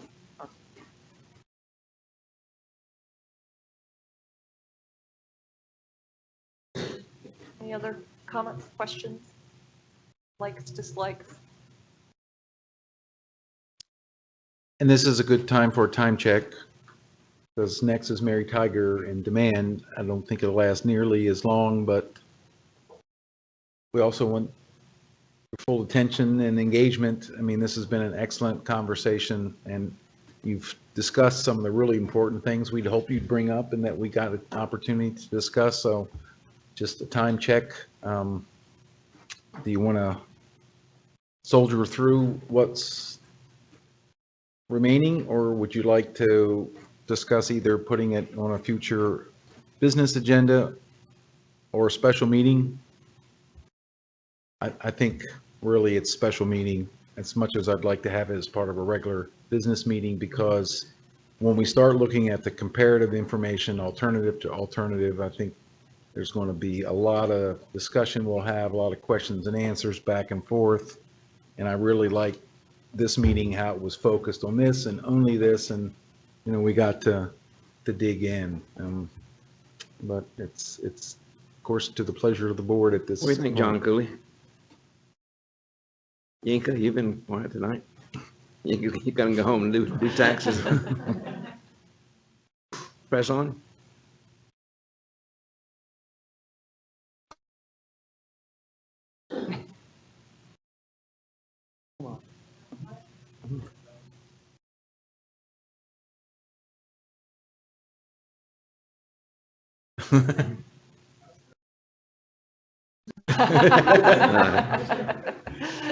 Yinka, what do you think?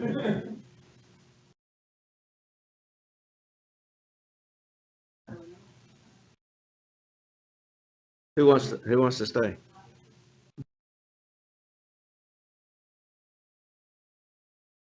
That, John? I just, a lot of these options that we're coming to are fairly exotic, long-range types of things. Some of them would be very adventurous. And so, I think some of these are things that we would consider in practice years into the future, really. So one option now would be to go through these at a fairly brisk pace, just so that we're familiar with what's coming up, but not to spend a whole lot of time on them. And if one really strikes our fancy, we can ask for that one to be brought back at a future meeting.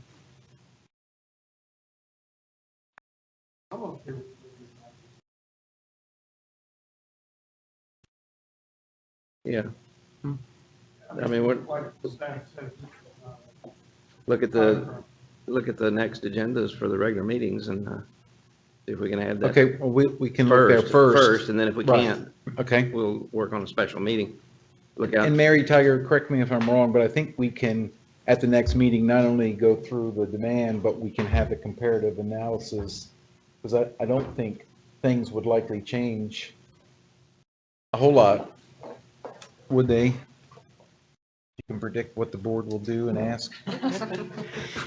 I will say for the robust water efficiency program and the on-site reuse, those types of demand side management, they're high-level WAGs at them. Kind of, back of the envelope, here's an estimate. So we can certainly pull that into a comparative analysis. If it was something that interested you further, we would recommend doing a deeper analysis on any of those demand management strategies. But if we wanted to put them all on the same playing field, we could do that. John?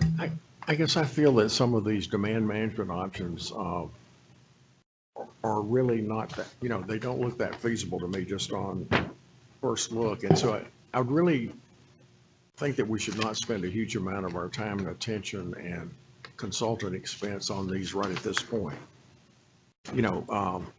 For example, the reclaimed water use at UNC Cogen facility, it seems like the university is not interested in that. The on-site wastewater treatment and reuse, that's pretty adventurous, and I think you'd have to find some very special developer who would fund that. So I wouldn't see that we would spend a lot of our money and time analyzing that, options like those. I think we could do it in a regular meeting myself. I'd spend an hour on it in a regular meeting, tack it on. Does that sound? Yeah, and perhaps the March 12th meeting would be well suited for that if we make some changes, and the budget's a bit of a wild card, because that'll be your first look at the draft budgets and rates for next fiscal year. So, I mean, that obviously could take quite a bit. And of course, 2nd March, that's starting to push it out. And again, we're in good shape, so there's nothing pressing really hard on this. But if we were going to target the March 12th, we would either suggest moving the forest management program update to February 13th, or simply I can give you an update via email for now, and we can put it on agenda at another time. And We can move the deep dive on the safety KPI. I mean, we've done work on that. We're proceeding. It's not delaying anything, but, we can move that discussion back or forward to help clear the deck on the 12th. Your February 13th meeting, I think we're going to spend quite a bit of time with the three managers, and I'd like to keep that alone for now. But the wild card for me, Stephen, is just how much time we might need with the board on March 12th with budgets and rates and thing, which is, of course, way more time sensitive than the long-range water supply plan. So, if the board is comfortable not taking this up again until, April or beyond, I mean, that's fine with us for sure.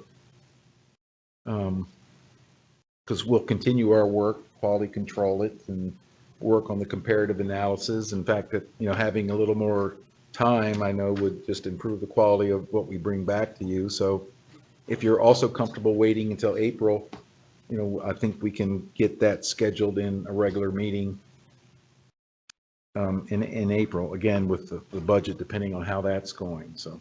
But try for March 13th. Try first for March. Our March work session is March 12th. March 12th. Try for that, and if we're not comfortable with that. And yeah, we can put that as a we can postpone it tentative, to- work towards that, Yeah. and if we find we need That to sounds move fine. things, Yeah. we can move things. Will Okay. that be all right? And again, what All right. the next product you'll see from us on March 12th or whenever would be, we'll go through the demand management alternatives, but we'll also be bringing you the comparative analysis of all those alternatives, and of course, then we'll have a much more robust discussion about what we like and don't like, what we can rule out. I think John's point's really good. We ought to look at this for what's critically important for the next 5 to 10 years, and then what's beyond that. So I think that's a good way to look at it as well. Ruth, Mary Tiger, thoughts? I'm good. All right. Jody? I do And then have Bruce? one question that came up when I read all of these demand management things, and maybe I wasn't understanding it correctly, maybe I've just missed something. But, and I think reducing water demand is great, but it affects our revenue. So, and I didn't see that addressed here. So if there's some way of quantifying the reduction in revenue that we would expect, that would be helpful to me to see that.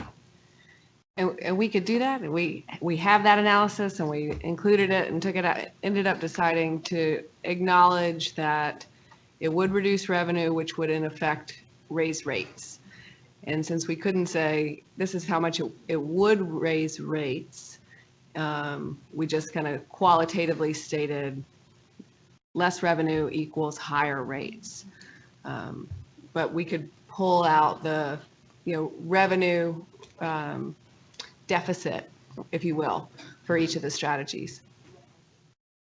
Bruce Paul? And if I could pitch also for another column in the alternatives table. So the alternatives table does a good job on capital costs, on operating costs, and on yield. It doesn't deal with the impact on due to drought. Okay. So we have the very last chart shows the number of years that we might have a stage 1, stage 2 shortage reached under a couple of scenarios. I think it would be really helpful if the alternatives chart also had a column or two that dealt with that. And the reason I'm asking for that is because we're not just looking at alternatives that on the supply side increase yield. We're also looking at alternatives that purely increase storage. And so it's a little bit of comparing apples to oranges. unless we can also see what the effect is on our drought tolerance. Yes, so right now we could do that qualitatively for you. We don't want to do that, have Hazen run modeling scenarios for all the alternatives. Like if you can eliminate some, then we can have Hazen run, what is the impact, how often will we be getting into, say, a stage 1 mandatory restriction? How often will we get in stage 2 if we added this to our portfolio? So they can do that kind of analysis, but we don't want them to do it for 13 plus alternatives. One way to do that might be you did it without the reclaim system, so that was Right, we just did those 4 kind of those 4 scenarios back in December using our existing supplies without. wouldn't it be easy enough to do one chart for 1 MGD additional? And then yield, and then so not, okay, I'm GPD, misunderstanding. I was MGD wondering, additional or something. is that what you're asking? So if you have the 5G MGD, then this is what your No matter how you situation do it. might be in I the, think so. I don't know enough about our system dynamics to say for sure, but I think I am asking what Ray's talking about. that's why you did the drought response operating plan. You looked at different Yeah. demands and then did the step chart.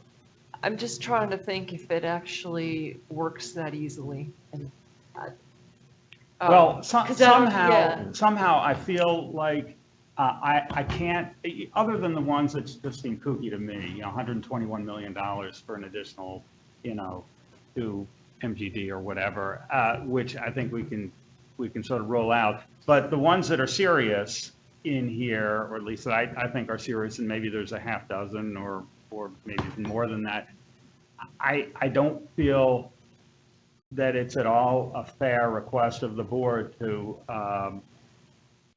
judge those without knowing what our resiliency is to short it.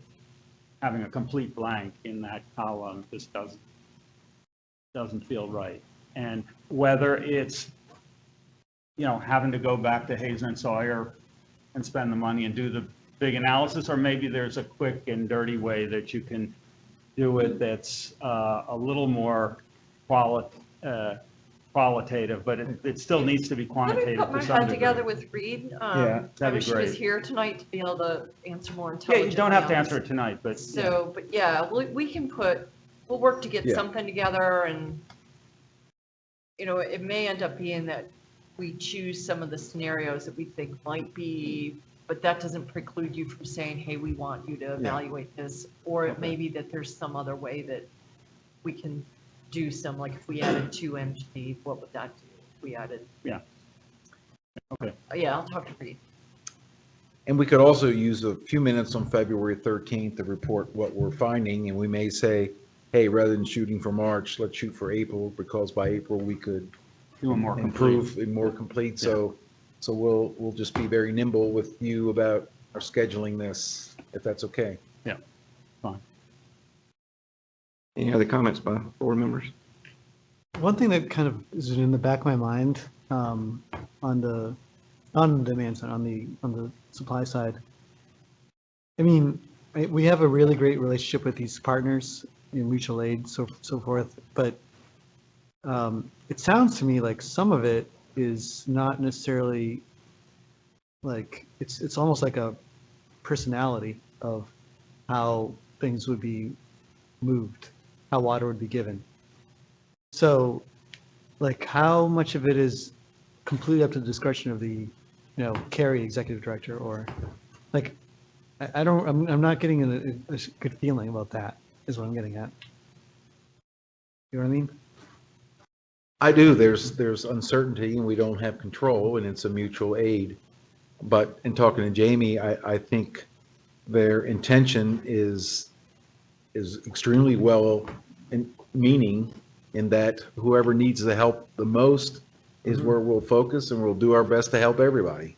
So, I think they're very well intentioned, but I do know what you're saying in that regard. And that's one of the risks. If we need to access our allocation through mutual aid, we ask for help and they say no, then No, I was thinking then- more like, and I think what they're saying now, that makes sense to me, and I can understand that. And if we don't get it, that's fine. That's, we have an extra 100 days and some other community Yeah. has less. That's totally understandable to me, and I understand that. But what if, I don't know, somebody just gets mad at OWASA and Cary, like, there's a new executive director, Oh, yeah, whatever it that's- is. Like, That's, it's that just, could happen.